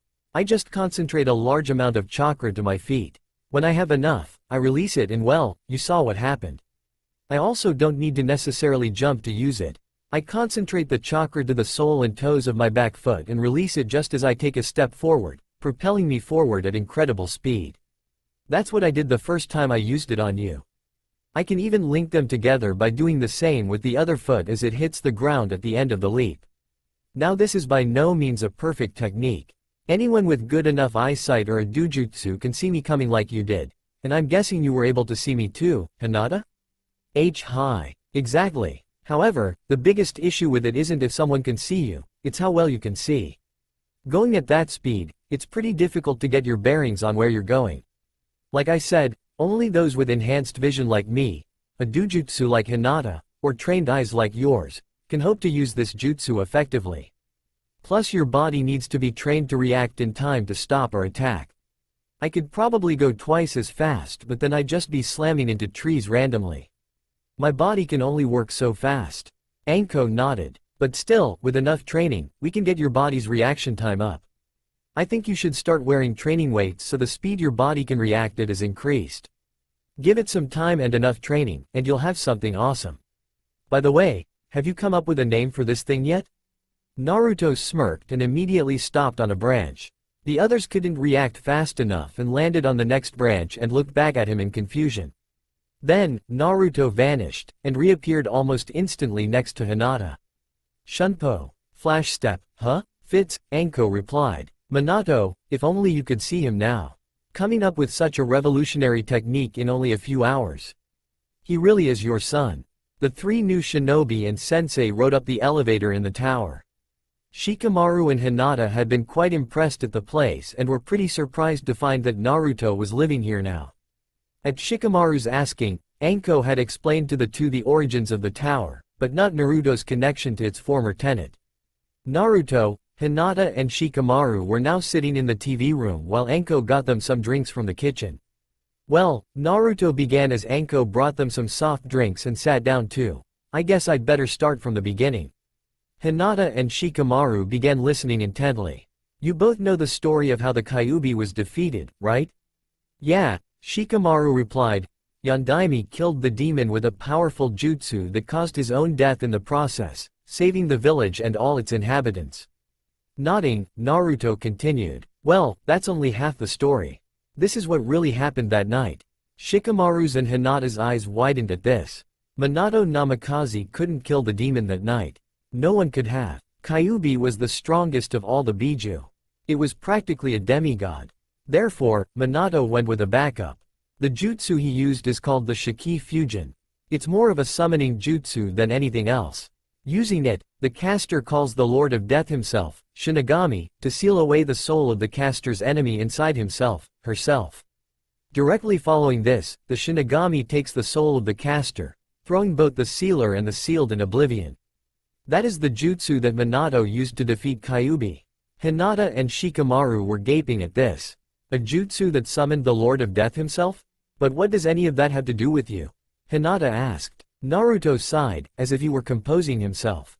The Shiki Fusion was designed to target a human. It wasn't that the Shinigami couldn't pull the soul out of the Kyuubi. The problem was that Minato's body wouldn't be able to hold Kyuubi even for the few seconds between the jutsu's completion and his death. However, there was one other way. While an adult's chakra coils cannot hold such immense power, the undeveloped chakra coils of a child could, more specifically an infant. While Shikamaru was still confused, Hinata was beginning to understand. That night, Minato Namikaze sacrificed his life to seal the Kyuubi no Kitsune into his newborn son. While Shikamaru's eyes were beginning to widen with understanding and shock, Hinata's seemed like they were beginning to tear up, and were filled with pity and understanding. You, Hinata began. Yep, Naruto said with his head held low. I am Naruto Uzumaki Namikaze, container of Kyuubi no Kitsune, Naruto finished. The four sat like that for several minutes, half trying to digest what they just heard, and the other half waiting for their reaction. Eventually, Shikamaru spoke. Whoa, that's incredible, Shikamaru began. But, if that's the case, and you are practically the only thing protecting the village from Kyuubi, not to mention the son of its greatest Hokage, why do the villagers treat you like shit? Naruto chuckled humorlessly. Well, to answer your first question, they're afraid of me. Just because the Kyuubi's locked up inside me, doesn't mean it's dead, even though he's powerless, in their eyes. I'm just the demon preparing its revenge. Some want to avenge Minato by killing me. Others think I've been somehow tainted by Kyuubi's power and turned into a demon. Many think I'm Kyuubi reincarnated. As for me being Minato's son, that's one of the best kept secrets of the village. Excluding us, you can probably count how many people know this on one hand. The reason for this being that my old man had plenty of enemies, both inside and outside the village. His two teammates nodded. After all, just mentioning the Yondaime's name in Iwa or Kumo with anything other than absolute hatred was bound to get you a death sentence. So what happened those 2 nights ago? How exactly did you become a genin? Shikamaru asked. Well, it all started after I failed the exam. After we were let out of the academy, Mizuki approached me. He told me that if I took the forbidden scroll from the Hokage's tower and learned a jutsu from it, he'd pass me. Being the naive fool I was, I jumped at it, Naruto began. Hinata and Shikamaru were both confused and shocked. Why would Mizuki-sensei tell Naruto-kun to do that? And what happened to him anyway? Hinata thought to herself. Getting the scroll was rather easy, considering Oji-san's weakness to my personal jutsu. Naruto smirked at that. Shikamaru, Anko and Hinata chuckled, giggled at what Naruto was referring to. The wise and powerful Hokage being beaten by nothing more than an academy student using a modified henge was quite amusing. Sarutobi had included that in his explanation to Anko. After that, I got into the forest while the old man sent a bunch of shinobi to look for me. Iruka-sensei and Mizuki being 2 of them. I got to the spot where I was supposed to meet Mizuki and started learning one of the jutsus. About 3 hours later, I had almost finished learning it. That's when Iruka-sensei found me.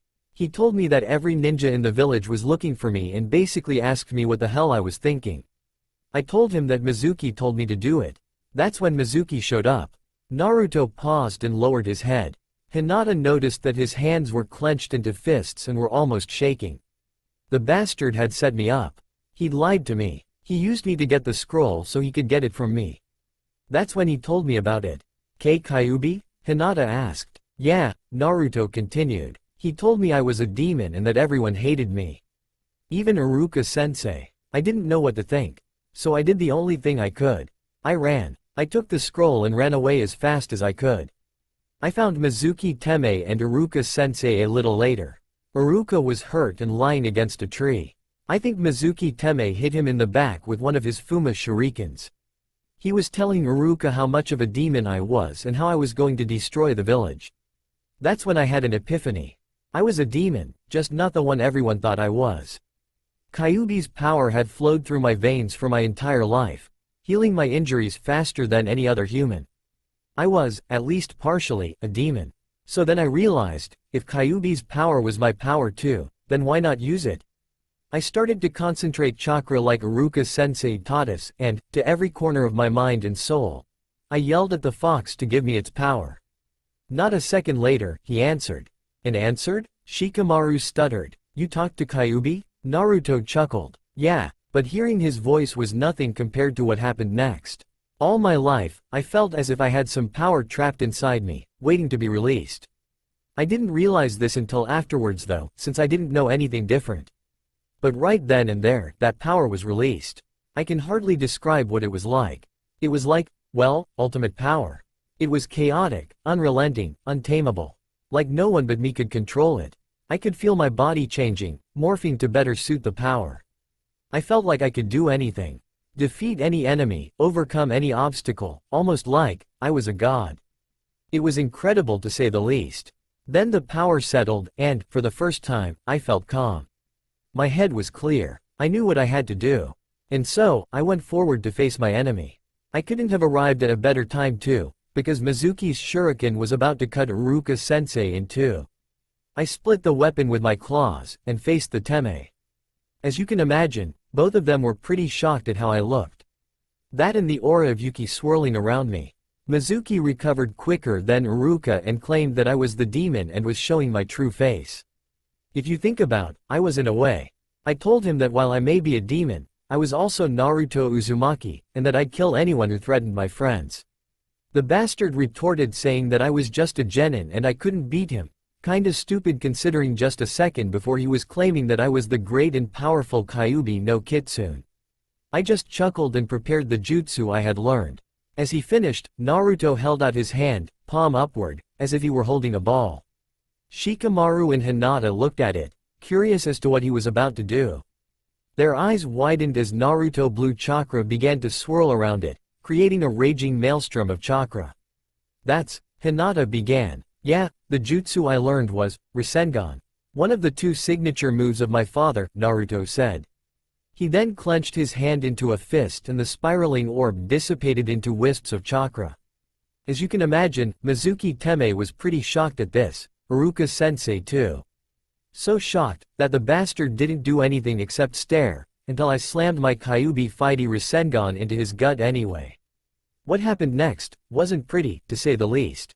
To put it simply, Mizuki went boom. Boom? Shikamaru said, confused. I mean literally, boom. All that was left was chunks of bloody pulp splattered around the clearing. I basically reduced Mizuki to a stain on the landscape. His teammates looked at him in shock, again, with Shikamaru looking like he might vomit at the mental picture Naruto had just painted. Naruto killed Mizuki? What the hell? Though I guess I can understand. He was trying to kill him and Iruka-sensei. Troublesome. Hinata meanwhile was looking at Naruto with a mix of pity, understanding and a little bit of awe. I always knew you were better than everyone else, thought Naruto-kun. And now you've finally proven it. Naruto spent the next several minutes explaining what had happened since then, like with Anko. He didn't describe his mindscape. When his narration was finally complete, Shikamaru was the first to speak. Gotta say, that is one hell of a story, Naruto. I'm still trying to get a full grasp on all of it. Hinata just smiled and nodded.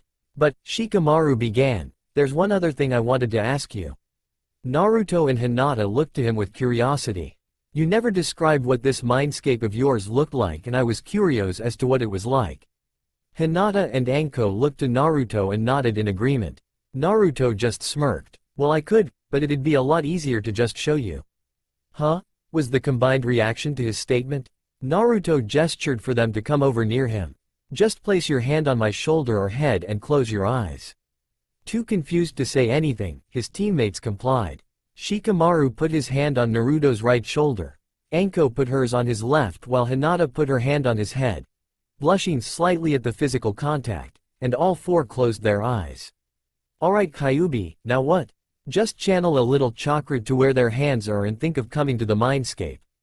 The chakra should pull their minds in too. Okay. As small wisps of blue and red chakra coiled around both her hand and the hands of her new friends, Hinata felt like she was falling slightly. As she opened her eyes, she gasped.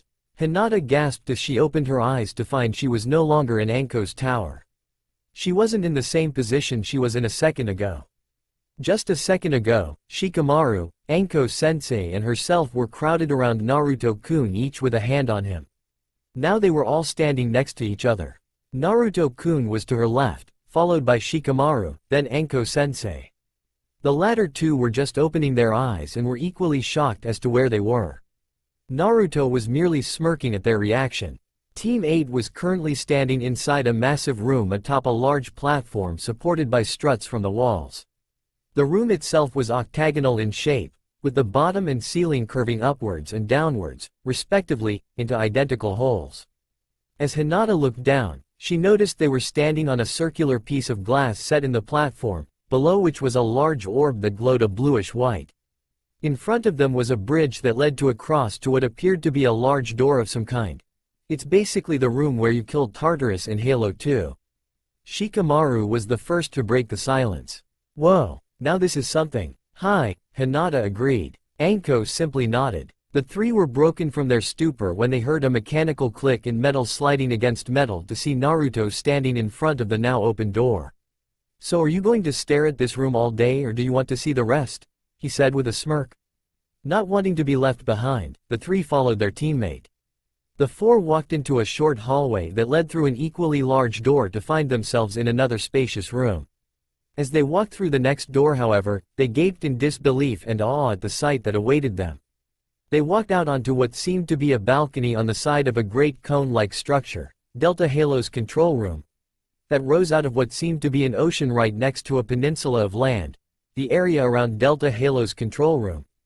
After coming out of a beach, great cliffs rose up, creating a canyon that led inland. Hinata noticed that, as the cliffs narrowed, a massive metal strut came out of either face pointing towards the opposite face. She was broken from her observations as Shikamaru spoke. Guys, look up." Glancing over to see that her teammate was looking upwards wide-eyed, looking slightly queasy, Hinata and Anko tilted their heads upwards. As they did, they saw land in front of them rise up, and up, and up until it had made a complete circle. Somehow, they were standing on a giant floating ring. Naruto," Anko spoke as she looked over to Blonde. "What the fuck?" Naruto chuckled as he walked over to a small pedestal on the side of the platform. "It's my mind, it can be whatever it needs to be, though from what I know, this is pushing the limits some," he said as he placed his hand on the pedestal.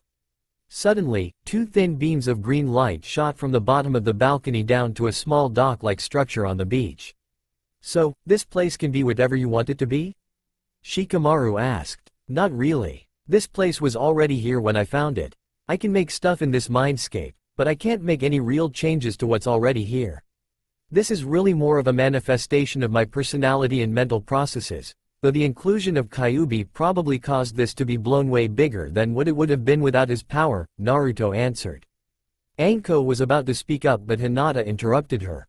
"A place of serene bliss intertwined with a place of great power in the form of something that would be impossible in the real world, representing your kindness, intellect and drive to do what others would think impossible. That's it, isn't it?" Anko and Shikamaru looked at her in shock considering she didn't stutter even once, while Naruto had a look of surprise on his face, which quickly turned to one of agreement and happiness.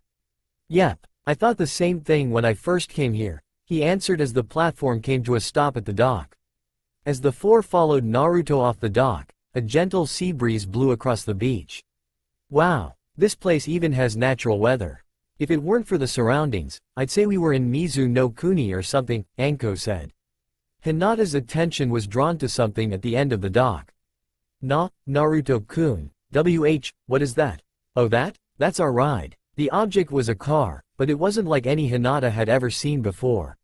Self-propelled wheeled vehicles were a rarity in the elemental countries. They were hard to make, put out a lot of pollution and as shinobi could travel just as fast on their own, they were only had practical use to civilians. And though regular horses and carts were slower, they were far cheaper and easier to maintain. You'd usually only find them in places like Yuki no Kuni where conditions warranted their use. This thing was about the size of a large car. It had a massive suspension. The chassis was probably a foot above the wheels, which were extremely large and thick. At the front, the hood went in a small arc to provide room for the wheels should they come up and had what looked like a winch under the front along with two headlights. In the center, the body dropped down to provide room for the driver and passenger, however, there was no door, or roof for that matter. The closest thing to a roof was a steel bar going from the windshield, which housed an extra par of lights, to where the back window would normally be. Instead of a door, there was just an opening on either side where one would simply climb in. On the back was a raised area that sported a third pair of lights with two seats covered just two steel bars to act as a roll cage. Except for the bars, the entire vehicle was painted olive green. It looked to be all utility, minimal comfort. If you haven't figured it out yet, it's the transport Warthog from Halo 3, the one that can carry 4 Marines. Nice car, but wouldn't it be easier to just use chakra-enhanced running? Anko asked. Yes, but you can't use chakra in here, so this is quicker. By the way, it's called a Warthog, Naruto answered as he jumped into the driver's seat. Hinata rode shotgun, whatever that was. Anko jumped in the seat behind Hinata, Shikamaru behind Naruto. Naruto started the vehicle and the engine rumbled to life. The sand under the wheels churned slightly as they dug into it and they were off, leaving pair of tracks in the sand. They drove through the canyon for a few minutes, until one side ended and they were driving next to a long beach. Hinata's eyes were drawn upwards as she heard squawking to see 5 seagulls flying over the water. Wanting to get a better view of the ocean, she got up and sat on top of the seat, you know, how the passenger always rides in the Warthog. As she and the others watched the birds, Hinata and Anko noticed fish swimming in the water too. So you even included animals? Pretty extensive, Naruto. Anko spoke up. Yeah, it makes it seem more authentic. Shikamaru meanwhile was lying back in his seat watching the clouds go by and staring at the other side of the ring. Despite the vertigo he felt when he first saw the rest of Naruto's mindscape, he now thought it had a kind of alien and majestic look to it. The seat he was in was actually quite comfortable and the sound of the waves crashing and air rushing by combined with the low hum of the engine was making him pretty sleepy. Yeah, a nap would be nice. And this seat is pretty comfy, Shikamaru thought as he began to doze off. Unfortunately for him, Naruto noticed this in the rearview mirror. He was about to yell at Shikamaru, but then a much better idea came to mind. Tapping Hinata's leg to get her attention, Naruto motioned for her to sit down. Not knowing what to expect, she complied. Then, without warning, Naruto threw the wheel to the left and sent the Warthog barreling into the water, causing a large wall of water to fly up onto the vehicle, drenching the occupants and knocking one unlucky Nara from his peaceful pseudo-slumber. Naruto. What the hell? Shikamaru yelled as he pulled some of his now matted hair from his face. Naruto turned around in his seat with an evil smirk on his face which was only amplified by his new demonic features. I'm not letting you falling asleep on this trip lazy. I think it's about time you dropped that shirker attitude of yours. You're a ninja now, remember? Shikamaru just sighed, muttering about troublesome blondes, while Anko cackled and Hinata giggled, forgetting they got soaked too, but they didn't mind. Naruto threw the jeep in reverse and backed out of the water and they were on their way again. After a few minutes, everyone was dried off from the wind and was watching the landscape pass by. The cliff slowly drew back slightly and the beach ended as they drove onto an upward path. They were soon on the top of the cliff, driving on a dirt path in the middle of rolling fields along the peninsula. Nay, Naruto, Anko spoke up as they drove, getting Naruto's attention. How do you know so much about this place? The only times I can think of that you could have explored this place was last night and the night before. And I don't think a collective of 14 or so hours is enough to learn so much about a place as big and extensive as this. So how did you do it? Well, it works like this. I have complete control of the passage of time in here in relation to the real world when I'm asleep. What could seem like 5 days in here could translate to just 5 minutes out there. And when I'm awake and I come in here, all time spent in here is instantaneous in the real world. So basically, when we leave here, no matter how much time we've spent in here, not 1 second will have passed in the real world. I don't really know all the details of it.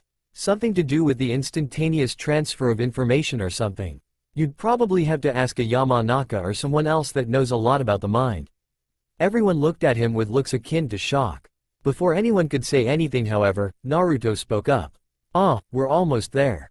His 3 companions looked forward to see the peninsula joining the mainland. However, a small spit of land jutted out to their right where a large building stood, jutting out over the cliff and water below. It was large, though not as large as the building they arrived in. It was shaped like a large A and had a large balcony on the end with something on it, though no one could make out what it was. It was a similar grayish color as the first building. As they drove along the path towards it, Anko noticed what seemed to be a large door on the land side. Most likely where they would drive in. As they approached the door, it glowed and slid open with no visible prompting by Naruto. The room behind the door was massive. It seemed to be a couple 100 feet long and about 100 feet high. The walls, floor and ceiling were all in a hexagonal shape. There were also small walls coming off the main ones to form large pockets. Hinata noticed that in these were other vehicles. Some were other warthogs but some with noticeable differences. Instead of the seats in the back, there was just a platform with what Hinata assumed was some kind of weapon. Some were small towers of metal with a steel plate on the front with 3 tubes sticking through it, regular warthog.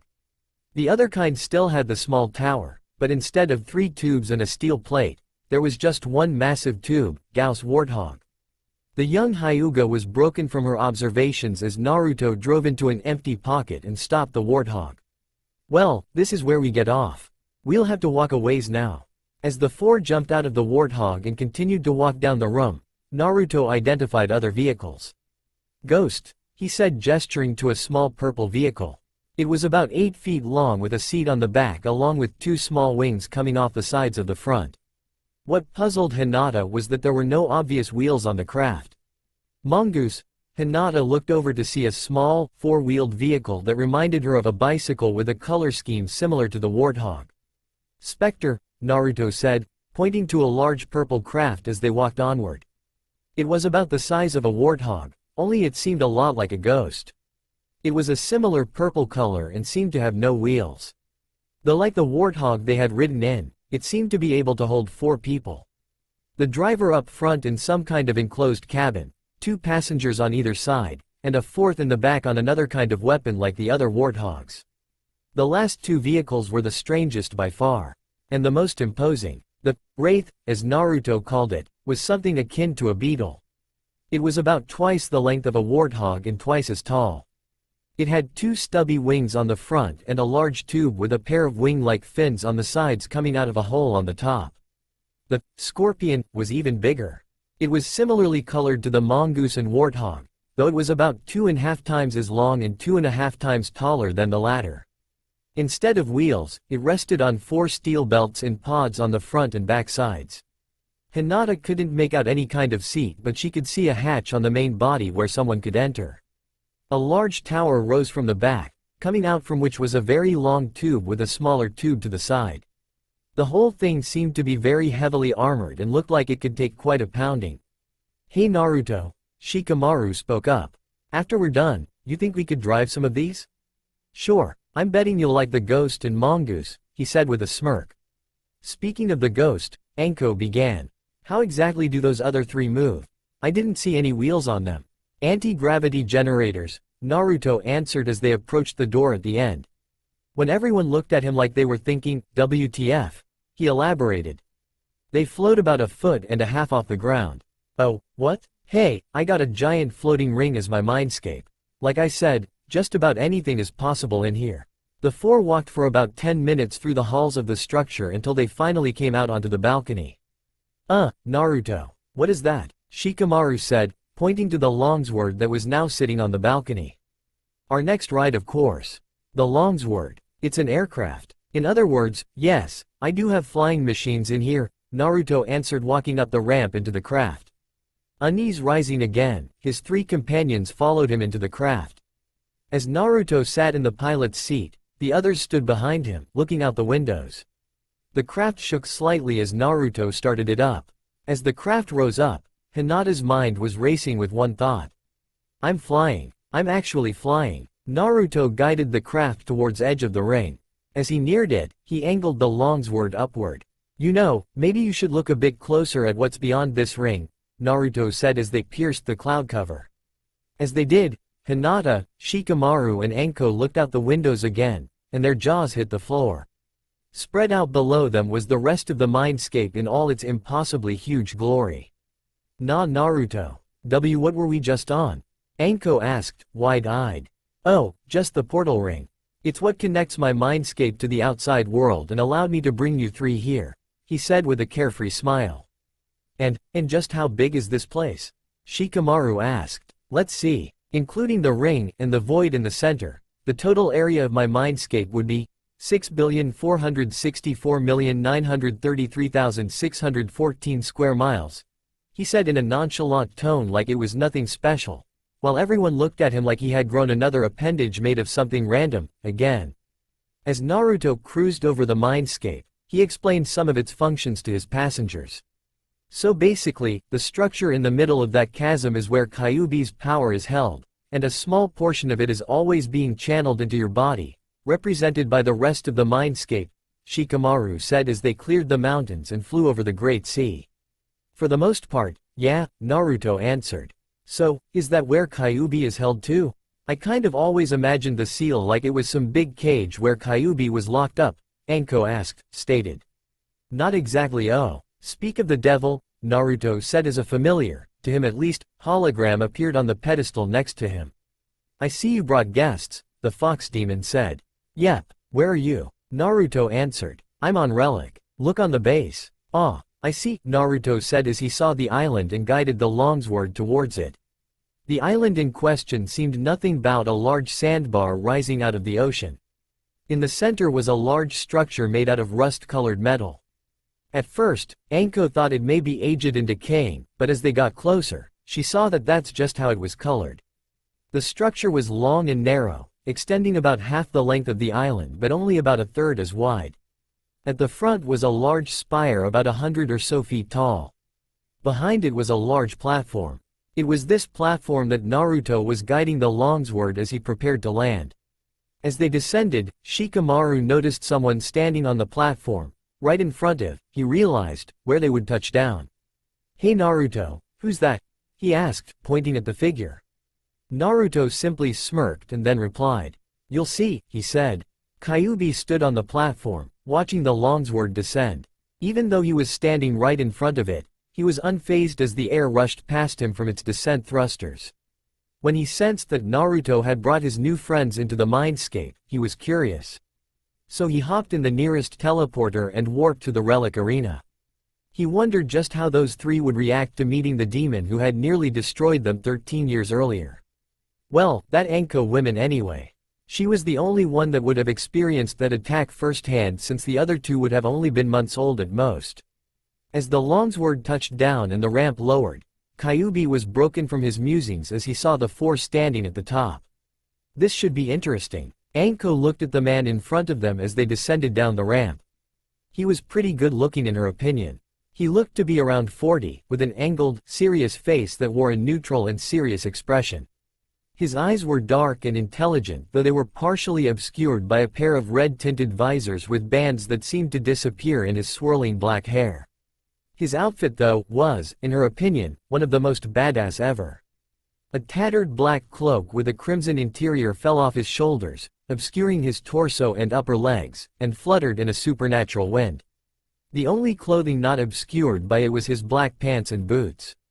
She was broken from her wonderings of how someone other than Naruto was in this mindscape as the man spoke in deep and articulate voice.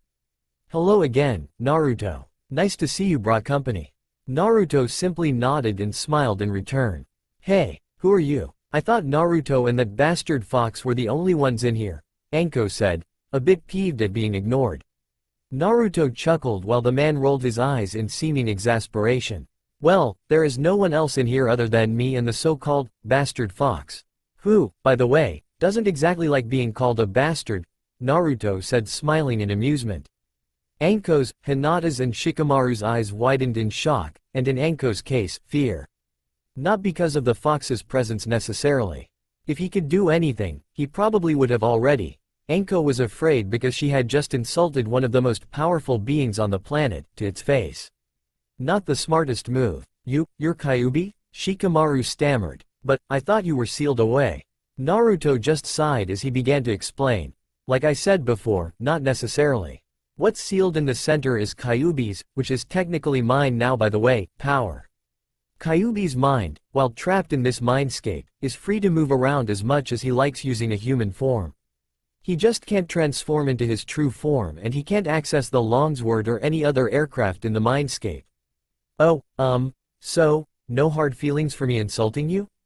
Huh? Please don't kill me. Anko stuttered. Everyone else then had a collective sweat drop and Kyuubi shook his head in exasperation. Shikamaru's vision blurred slightly as they returned to their bodies.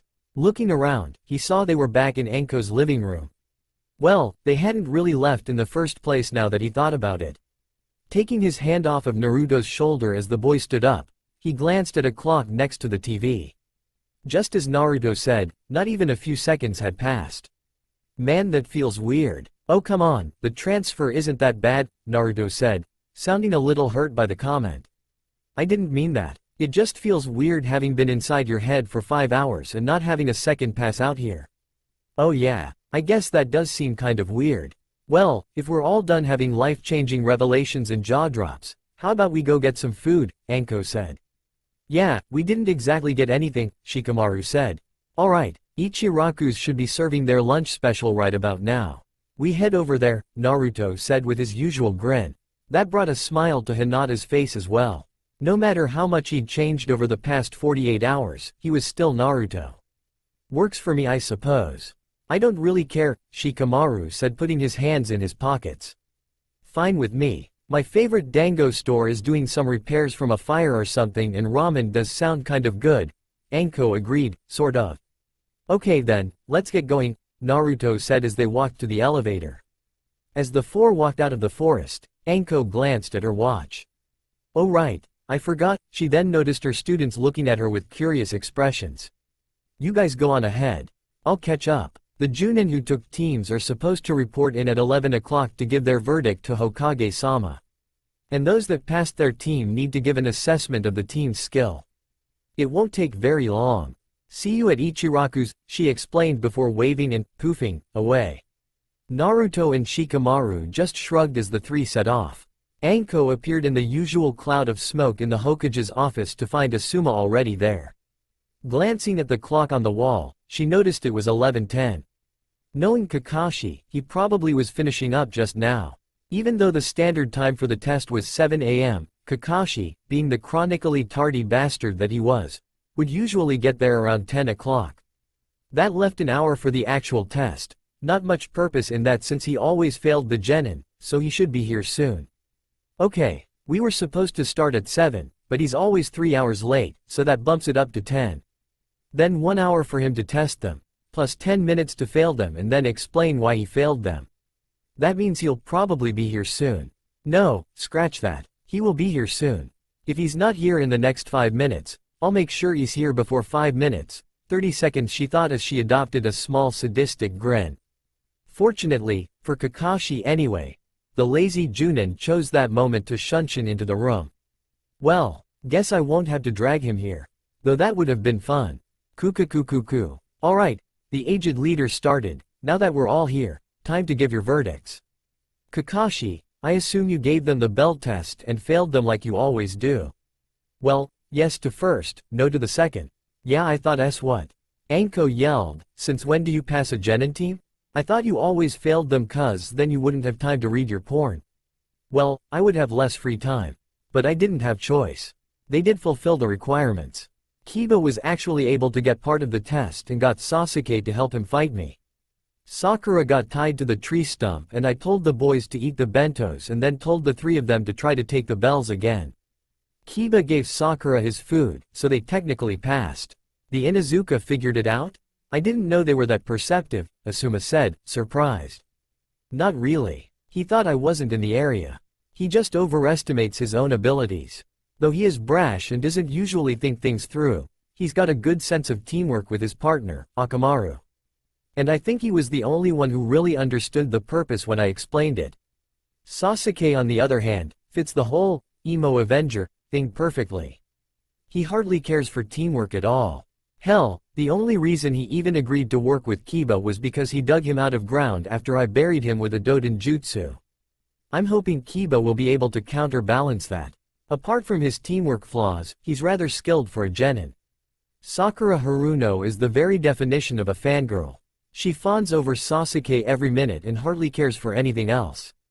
For all her so-called book smarts at the academy, she's not very bright.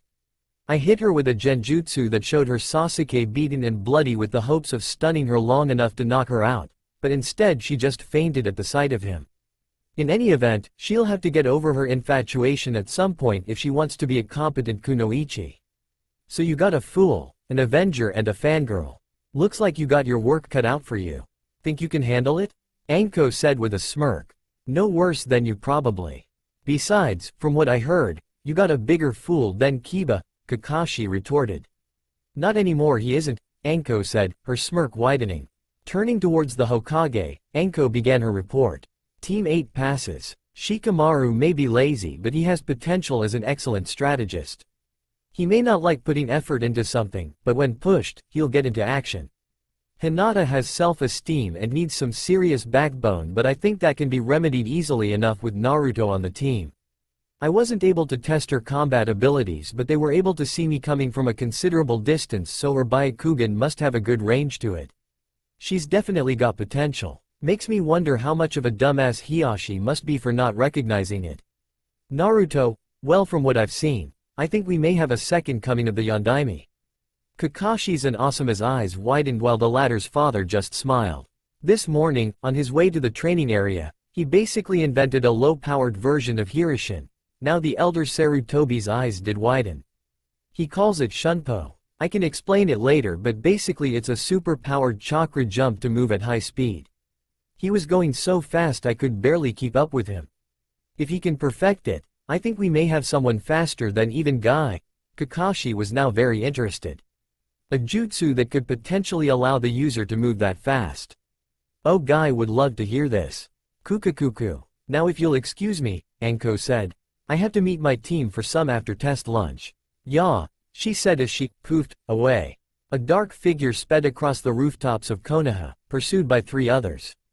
Target is moving east towards the market, a shy, female voice said over a radio. Understood. I'm on it. Be ready, lazy. Another, enthusiastic male voice replied. Alright, I'll be ready, don't worry, said another, far less enthusiastic male voice. The figure ran across the rooftops, intent on evading its pursuers in the crowded marketplace beyond. Its pursuers, one in particular, were far more swift. As it was about to leap off the rooftop and into a crowded market, a red and black flash appeared in front of it. Slitted blue eyes stared down at the frightened creature, freezing it in place with a predatory gleam. The blue-eyed demon licked its fangs as it smirked, as if preparing for a meal. A clawed hand reached out to grab the creature. Tora the cat, regaining its ability to think, turned to run from its pursuer, only to find that task impossible as it could not move. A chuckle sounded from the other end of the roof. Hey, easy as pie. Nice work, Naruto, Shikamaru said, his hands in the familiar sign. His shadow merged with the cat's. I do what I can, Naruto said as he scratched the back of his head. Oh yeah, clawed hands made good scratchers. Don't you think that's a little harsh? Scaring the poor thing like that? Hinata said as she landed on the roof and picked up the cat, Anko sitting in a tree behind her. Hey, it's the only thing that works. Besides, you can calm her down in no time, Naruto replied. And it was true, Anko noted. For some reason, whenever the cat was near Hinata, it would calm down instantly without fail. In fact, the animal seemed to like Hinata. At least a lot more than its owner. Naruto had once suggested Hinata might have an affinity for cats, just like he seemed to have one for foxes, only to be reminded by Anko that Hinata was not a Jinchuriki. As the 4 made their way back to the Hokage Tower to complete their mission, Anko smiled in pride at the near-flawless plan Shikamaru had come up with for capturing the feline that seemed to be a never-ceasing source of frustration for other genin teams. Though Naruto had come up with some rather interesting additions to it. The capture plan was simple. Hinata would find Tora with her Byakugan, then Naruto would catch up to it. No matter how much the cat tried, it just couldn't match the speed generated by Naruto's Shunpo. At that point, Naruto would paralyze the cat with what he and Anko called a demon stare, which pretty much consisted of Naruto staring down the cat with a sinister glare coupled with a slight amount of killing intent. Pretty much he looked like he was a predator that wanted the cat for its next meal. Those few seconds in which the cat was paralyzed in fear would give enough time for Shikamaru to arrive and trap the cat with his Kagemane. Finally, Hinata would perform the actual capture. Anko smiled. Her team was turning out quite alright. Naruto was progressing incredibly well with Shunpo. He had started wearing weights and doing physical exercises in the mornings to build up his reaction time. This pretty much consisted of him dodging kunai thrown by Anko. They had also been training with controlling more and more of his Yuki. So far, they had gotten him up to the Nibi mode, but Kyuubi had suggested that they hold off on going further until he had absorbed more Yuki. And Anko had the sinking suspicion that her sadistic attitude was rubbing off on Naruto. Shikamaru was also improving greatly, having learned a few of his clan jutsu other than the Kagemane, such as the Kage Nui. Probably his best improvement was the fact he was slowly becoming less lazy. He still had his laid-back attitude, but he showed more interest in things other than cloud watching and sleeping. Hinata was also improving, mostly in her taijutsu and her byakugan range. Though training her in Juurkin was difficult for Anko due to certain complications. Anko scowled at the memory. Flashback. It was the day that Anko had passed Team 8. Anko and Hinata stood in the main hall of the Hyuga compound. In front of them was Hiyashi Hyuga, Hinata's father. The two had come here to discuss Hinata's training, since Anko hardly knew the first thing about Juurkin training. Hiyashi-sama, Anko said as she bowed. Odo-sama, Hinata said as she did the same. Why have you come here? The Hyuga head asked, venom obvious in his voice. Anko almost scowled. Hiyashi was one of those that were less understanding of her situation. In other words, he resented her for the fact that she was Orochimaru's apprentice, and she'd also bet that he resented Naruto as well. We've come here to see about Hinata's training in Juurkin, as I am unable to effectively train her in it, Anko said, her head still bowed. It was a simple request, practically obvious. Hinata was a member of the Hyuga, and since Anko was not, then they would have to work up a schedule so that Hinata could train with her team and be trained in Juurkin. No, wait, no? But if we don't come up with a schedule for this, then it'll be a lot harder for her to balance training with her team and Juurkin training, Anko said as she looked up, shocked that someone as organized as Hiyashi Hyuga would be against such a thing. No, I mean that Hinata will not be trained in Juurkin anymore. You may train her on your own as much as you wish. What? Anko yelled, instantly on her feet. Hinata's eyes were wide with shock. But why? She's your daughter, and the heir to the clan if I'm not mistaken. Why not train her in Juurkin? Then you are mistaken. On both your points, Hiyashi replied. Anko's eyes widened in shock. I no longer consider her to be my daughter, if she can be surpassed by not only her little sister, but also a branch family member. She is no longer heir either. You should be thankful, Hinata, he said, glancing toward his wide-eyed daughter. You will not be banished to the branch family until Hanabi becomes clan head. You should be thankful I have been merciful. Anko was now seriously resisting the urge to beat the man in front of her to a bloody pulp. Even the curse seal, which was normally quiet unless Orochimaru was around, was pulsing violently in response to her anger. Not only was this man condemning his daughter to pretty much slavery, as well as not even considering her his daughter, he was saying she should be thankful? That he was being merciful? And he even had the gall, and cruelty, to say it right in front of her? This meeting is over. I have other, more pressing matters to attend to, Hiyashi said as he turned to leave. Good, Anko thought. She didn't think she could take any more of this without assaulting the man, which was not something she wanted to do. Going over to Hinata, who seemed to be shivering, she put her hand on her shoulder. Hinata snapped her head around and looked at her sensei, her eyes filled with shock, disbelief and betrayal. A look Anko had seen before, when she had looked in a mirror after Orochimaru's betrayal. Let's go. I don't think you have a place here anymore, Anko said, pulling the girl to her feet. What Hiyashi had just done to Hinata was exactly what Orochimaru had done to her. It was right then and there that Anko had decided something. Hinata would become strong, stronger than any Hyuga before. She would help her surpass her father's expectations. She would make him regret his actions. End flashback. It had taken a few days before Hinata had recovered completely. Naruto and Shikamaru had been about as pissed as Anko had been after hearing this. Hinata was now spending much of her time at the tower with Anko and Naruto. What troubled Anko was that Hinata had not reacted with any real emotional zeal upon hearing Anko's suggestion on her becoming stronger. She had most certainly agreed to it, but it seemed that she was trapped in that shy demeanor. Anko had wondered why, but hadn't been able to press the issue with the Hokage.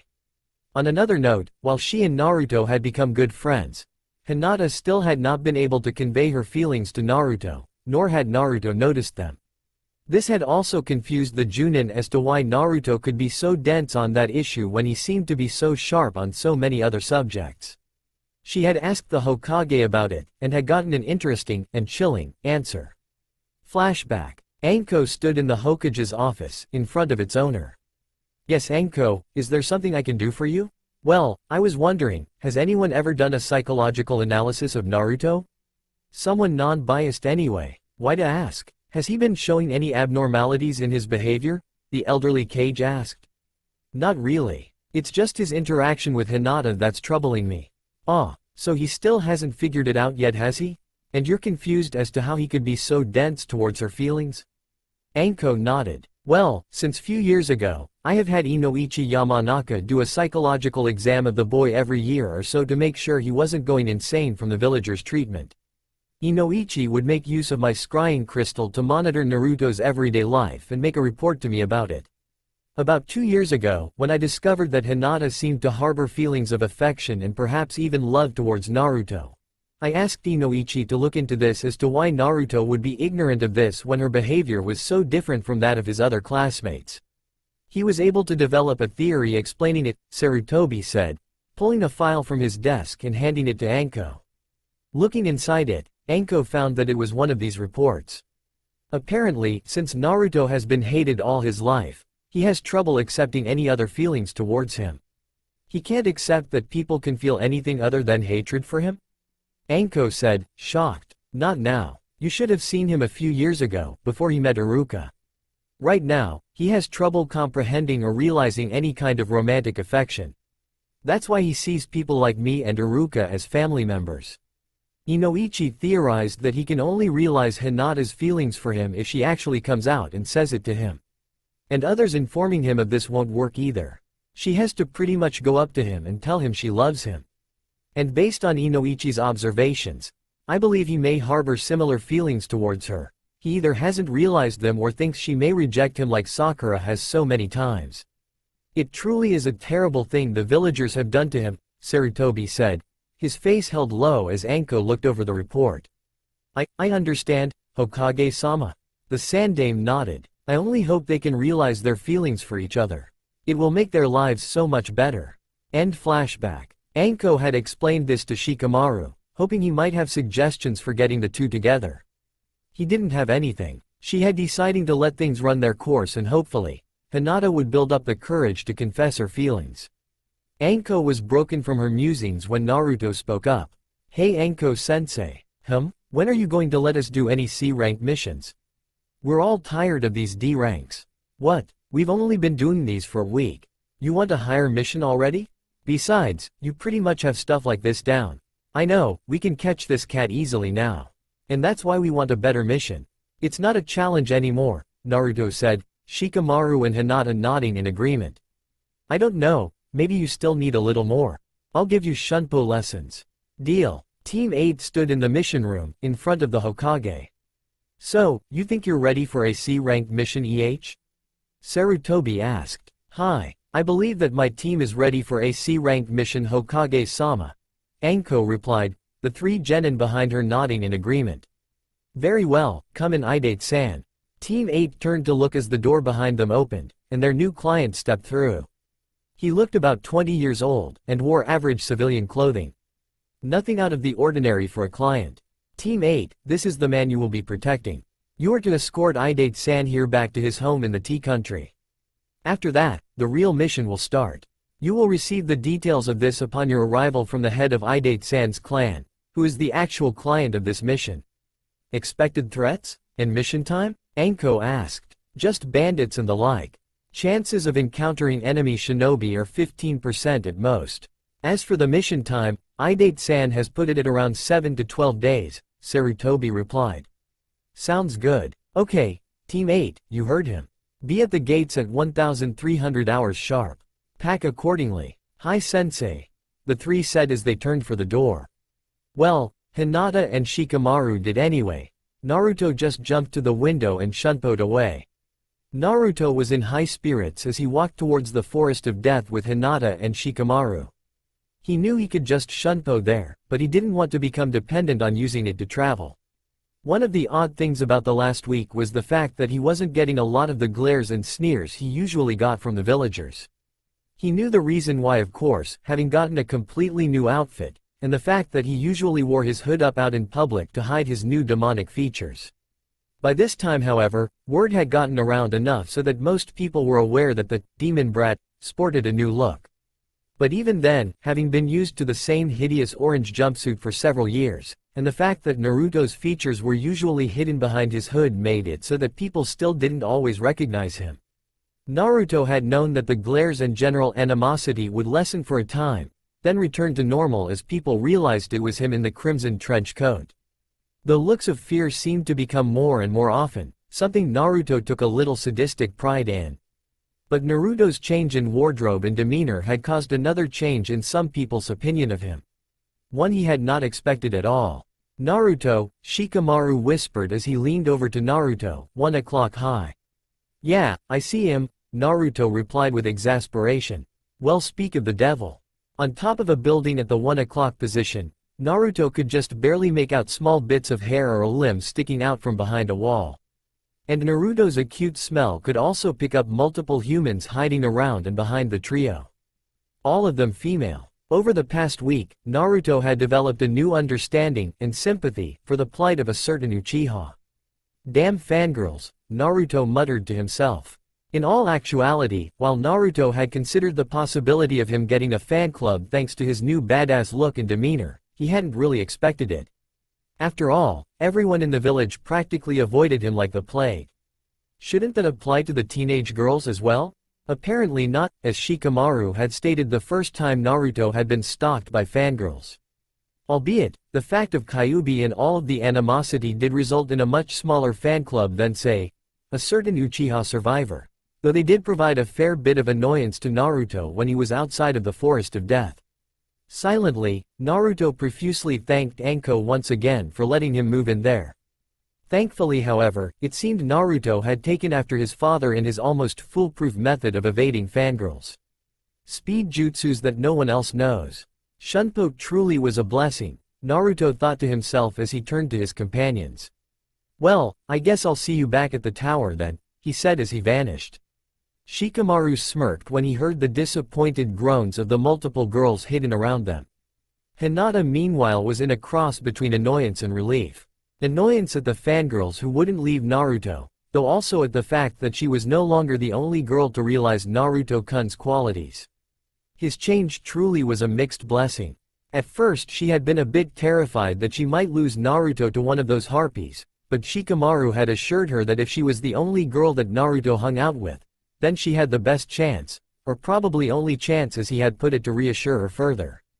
Said Nara sighed as he watched the emotions play out on his teammate's face from the corner of his eye. Sigh.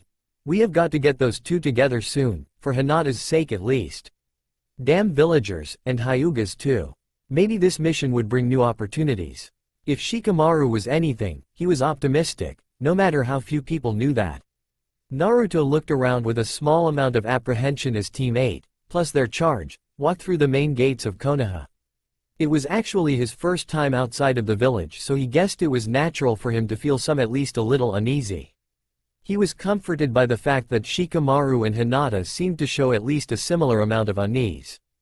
Hinata? What exactly was it about her? During the academy, he had thought she was just some creepy girl who always seemed to have a fever. Now though, ever since Team 8 had been formed, ever since his changes, he had felt his attitude towards some of his former classmates change drastically. Shikamaru may have been a lazy bastard, but Naruto now knew that he was smarter than most of their classmates combined. And when the shit hit the fan, he was definitely someone who could watch your back. He hadn't really seen any of his former classmates save Hinata and Shikamaru since the team assignments. He wasn't sure why, but he just didn't really see a need to interact with them. That, and he was pretty sure they didn't even recognize him. And he was pretty sure Hinata and Shikamaru were doing the same. Anko-sensei's training schedule didn't really allow for much free time. But if there was one of his former classmates that wasn't on his team that he had rethought his attitude towards, it would be a certain pink-haired banshee. Sakura Haruno. During the academy, he had pursued her affection relentlessly, only to be repeatedly shot down, and often beaten, by the Sasuke fangirl. During those years, he realized he hadn't really had a reason, other than that she was Sakura, as if that alone justified her worthiness of his affection. But after the incident with Mizuki and his realization of being the heir of Kyuubi, he had been forced to rethink his feelings towards the pink-haired girl. No longer did she seem so amazing, and no longer did she seem worth pursuing. Heck, she wasn't even worthy of his attention, he had realized. She was loud, annoying, and she pointlessly pursued Sasuke like the banshee-like fangirl she was. Chasing after Sakura had been a plea for attention more than anything else. Hinata, on the other hand, Naruto had to drastically rethink his attitude towards her as well. Whereas before he had thought of her as a creepy, dark girl who seemed to always have a fever, now he saw her in a different light. Her blush was suddenly a blush and not a fever, and it was suddenly cute as well. Her eyes were no longer creepy, but oddly pretty and majestic, like some sort of rare jewel. His perception of her personality had changed as well. Before, no more than a month ago, he had thought of her as that dark, weird girl. Now, she was shy and timid and peaceful, but strong and graceful at the same time. There was a certain beauty to her as well, like he was staring as an angel every time he looked at her. He had grown far more sympathetic to her as well, having found out she was not a pampered princess, like one might think at first glance at her home, but instead quite the opposite. She was practically just like him, hated for what she had no control over. In fact, in a way she was even worse off. She had been despised and hated not by complete strangers like Naruto, but by her own family.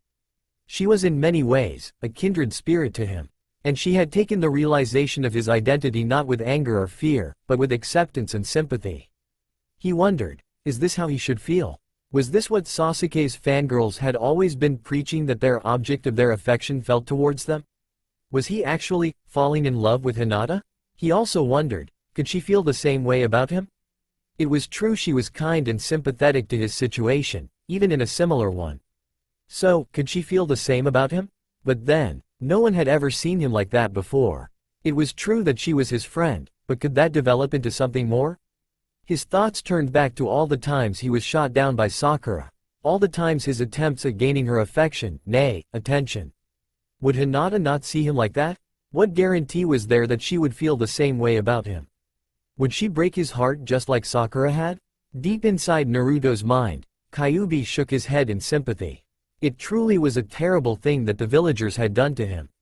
He only hoped that this mission could bring new opportunities for his container and the girl he was fast falling in love with. It was true that Kyuubi cared for the girl as well, but that was just because she reminded him of her. The 4 shinobi and 1 civilian had been walking for a few hours by this point. Naruto was chatting with Shikamaru while Hinata and Anko were simply looked around. Their client, on the other hand, was walking out in front, seemingly lost in his own thoughts. This was something that had Naruto a bit curious. Idate had hardly said a word this entire trip. He had only spoken when someone had asked him a direct question, and even then the answers were brief and quiet. It was as if he didn't like talking to them. Shikamaru had noticed this too, apparently, as he leaned in close to Naruto. "You might want to watch him. Somehow, I get the feeling he doesn't like us," he whispered. Naruto simply nodded in agreement. Anko had apparently heard this too and nodded in understanding along with Hinata. Something was up with this guy, and from Anko's drilling, they knew that this could be anything from simply distrust of ninjas in general, to a full-blown planned ambush assassination. Though Naruto was doubtful that it could be anything to that extreme. His time in Konoha had taught him a lot about reading people, especially reading different levels of animosity. And he could tell that with this guy, it was most likely a good amount of distrust, but nothing beyond that. Anko, on the other hand, was pondering a whole different question. This guy, he looked familiar. Like she had seen someone like him before. And that name, Idate, she could swear that she had heard that name somewhere. And the way that the guy carried himself spoke volumes too. His upright posture, the lightness of his steps. This guy had obviously had shinobi training at some point in his life, though he was in no way a shinobi. Idate, where have I heard that name before? Wait, didn't Hibiki mention someone like that once? Nah, this guy isn't even from Konoha. Must have been someone else. But Naruto and Anko didn't have the opportunity to ponder further as their client suddenly did something neither of them was expecting. He ran off down the road. And not just any normal running, mind you. He ran off along the road like Kakashi when the latest Icha Icha was released, which in normal terms is really, really fast. Did we miss something? Shikamaru asked to no one in particular as Hinata and Naruto called for him to stop. Anko was quick to take charge, however, as she leapt upwards. "Come on, we'll catch him faster if we use the trees." The 3 genin were quick to respond, leaping up after her into the foliage and taking off at high speed. They soon adjusted into their normal diamond formation that Shikamaru had devised. Naruto out front to use his heightened senses, Anko and Shikamaru on the flanks to provide cover, and Hinata in the rear to watch for pursuers. Anko took a small moment of pride at just how well off her genin were. With many parts of their training, she normally opted to let them come up with most of it themselves, like Shikamaru with his strategies, Naruto with Shunpo, and Hinata with Juriken. She would only step in with suggestions when she felt they were necessary. Anko's philosophy with their training was to have them function without her intervention as much as possible, just like if they were a team in real life. She wouldn't always be there to take care of them or give them suggestions, so the sooner that they could function on their own, the better. Anko knew that with many genin, this would be asking for trouble, but with hers, it was perfect. Man, this guy is really moving out there. I didn't think anybody without shinobi training could move like that. Naruto yelled in pseudo amazement. I'm wondering what the hell this guy's problem is, Shikamaru muttered. I mean, aren't we supposed to be protecting him? Anko just chuckled. A lot of people don't trust shinobi, Shikamaru. Mostly, they're people who live out in rural areas, not around big cities or shinobi villages. They just don't know much about us, except we have some supernatural abilities, so many of them don't trust us. You sure sound like an expert on that subject, Shikamaru replied. Well, it is more or less the same reason why so many people in Konoha hate me and Naruto, only to a much lesser level. They just fear what they don't understand, that's all. Yeah, but I don't think this guy fits that category, Naruto spoke up. So you noticed it too? Anko replied, looking to Shikamaru as both boys nodded. Wait, noticed what? Hinata asked as she moved up between her sensei and teammate. Didn't you see something odd about that guy? The way he walked, the way he carried himself? Naruto asked from up front. Come to think of it, yeah, Hinata said as she began to realize it. He was walking with that certain lightness and bounce to his step. Almost like, her eyes widened as realization dawned on her. He's had shinobi training, Naruto finished for her. That's gotta be why he can run so fast. He's channeling chakra to his feet to give himself a speed boost. That's true, but that isn't exactly a very complex technique for someone with shinobi training. Especially when tree jumping can be done just as fast with half the effort. I think whatever training this guy has had, it wasn't anything beyond genin level, Shikamaru put in. Well, that's all well and good, but I think we have bigger things to worry about, like catching up to this guy. At this rate, I think he might even outrun us, Anko spoke up. At the sound of those words, Naruto looked back to his team, a wicked smirk on his face. Well then, if this guy seems so proud of his speed, I think it's time we showed him what he's dealing with. Lemme guess. Shunpo? Anko replied with a similar look. Oh yeah, I'd say this guy's ego needs to be taken down a few pegs. By crushing his ego with yours, I gather? Shikamaru said with an amused grin. Naruto himself just glanced up, assuming a thoughtful look before returning the gaze. Yeah, pretty much. And with that, he vanished as his foot connected with the next branch. Shikamaru just shook his head as he felt the sweat drop. Hinata, on the other hand, was blushing at the confident and fox-like grin Naruto had given them, and by proxy, her. Anko, though, was thinking back to the instructions on Shunpo Naruto had told her on the way from Konoha. Meanwhile, the aforementioned client of the Team 8 was continuing to run at full blast. Idate had trained all his life since fleeing Konoha as a first-class runner. A runner that could win the race for his family, the family that had taken him in when he thought he had nothing left. He didn't need the shinobi protection, and most certainly not shinobi from Konoha. He still didn't know why he had to hire them in the first place. They wouldn't even be able to keep up with him. That's why he had left them in the dust. To show them, and everyone else, that he didn't need their protection. Hi-ya! Idate was broken from his train of thought as he grinded to a halt to keep from running into the boy in front of him. A boy that hadn't been there before. Wah, what? How did you? Idate stammered. He had left this kid and his team in the dust miles back. How did he catch up to him? And where had he come from anyway? Naruto simply smirked. You're not the only fast one around here, buddy, he said in a cocky tone as he suddenly vanished. Glancing around, Idate tried to find where he could have gone, only to find him waving back at him from a tree at least 100 yards away. He is fast, the man thought in disbelief. He didn't think anyone could move that fast. And he had been a shinobi for Kami's sake. Naruto suddenly stopped waving and vanished again. Idate wondered what for when the answer hit him. Or rather the tree. Smash! The collision created a massive rumble through the tree, making Idate wonder if whatever it was had actually gone through the tree. As the dust settled, Naruto and Idate got a good look at what had hit the tree.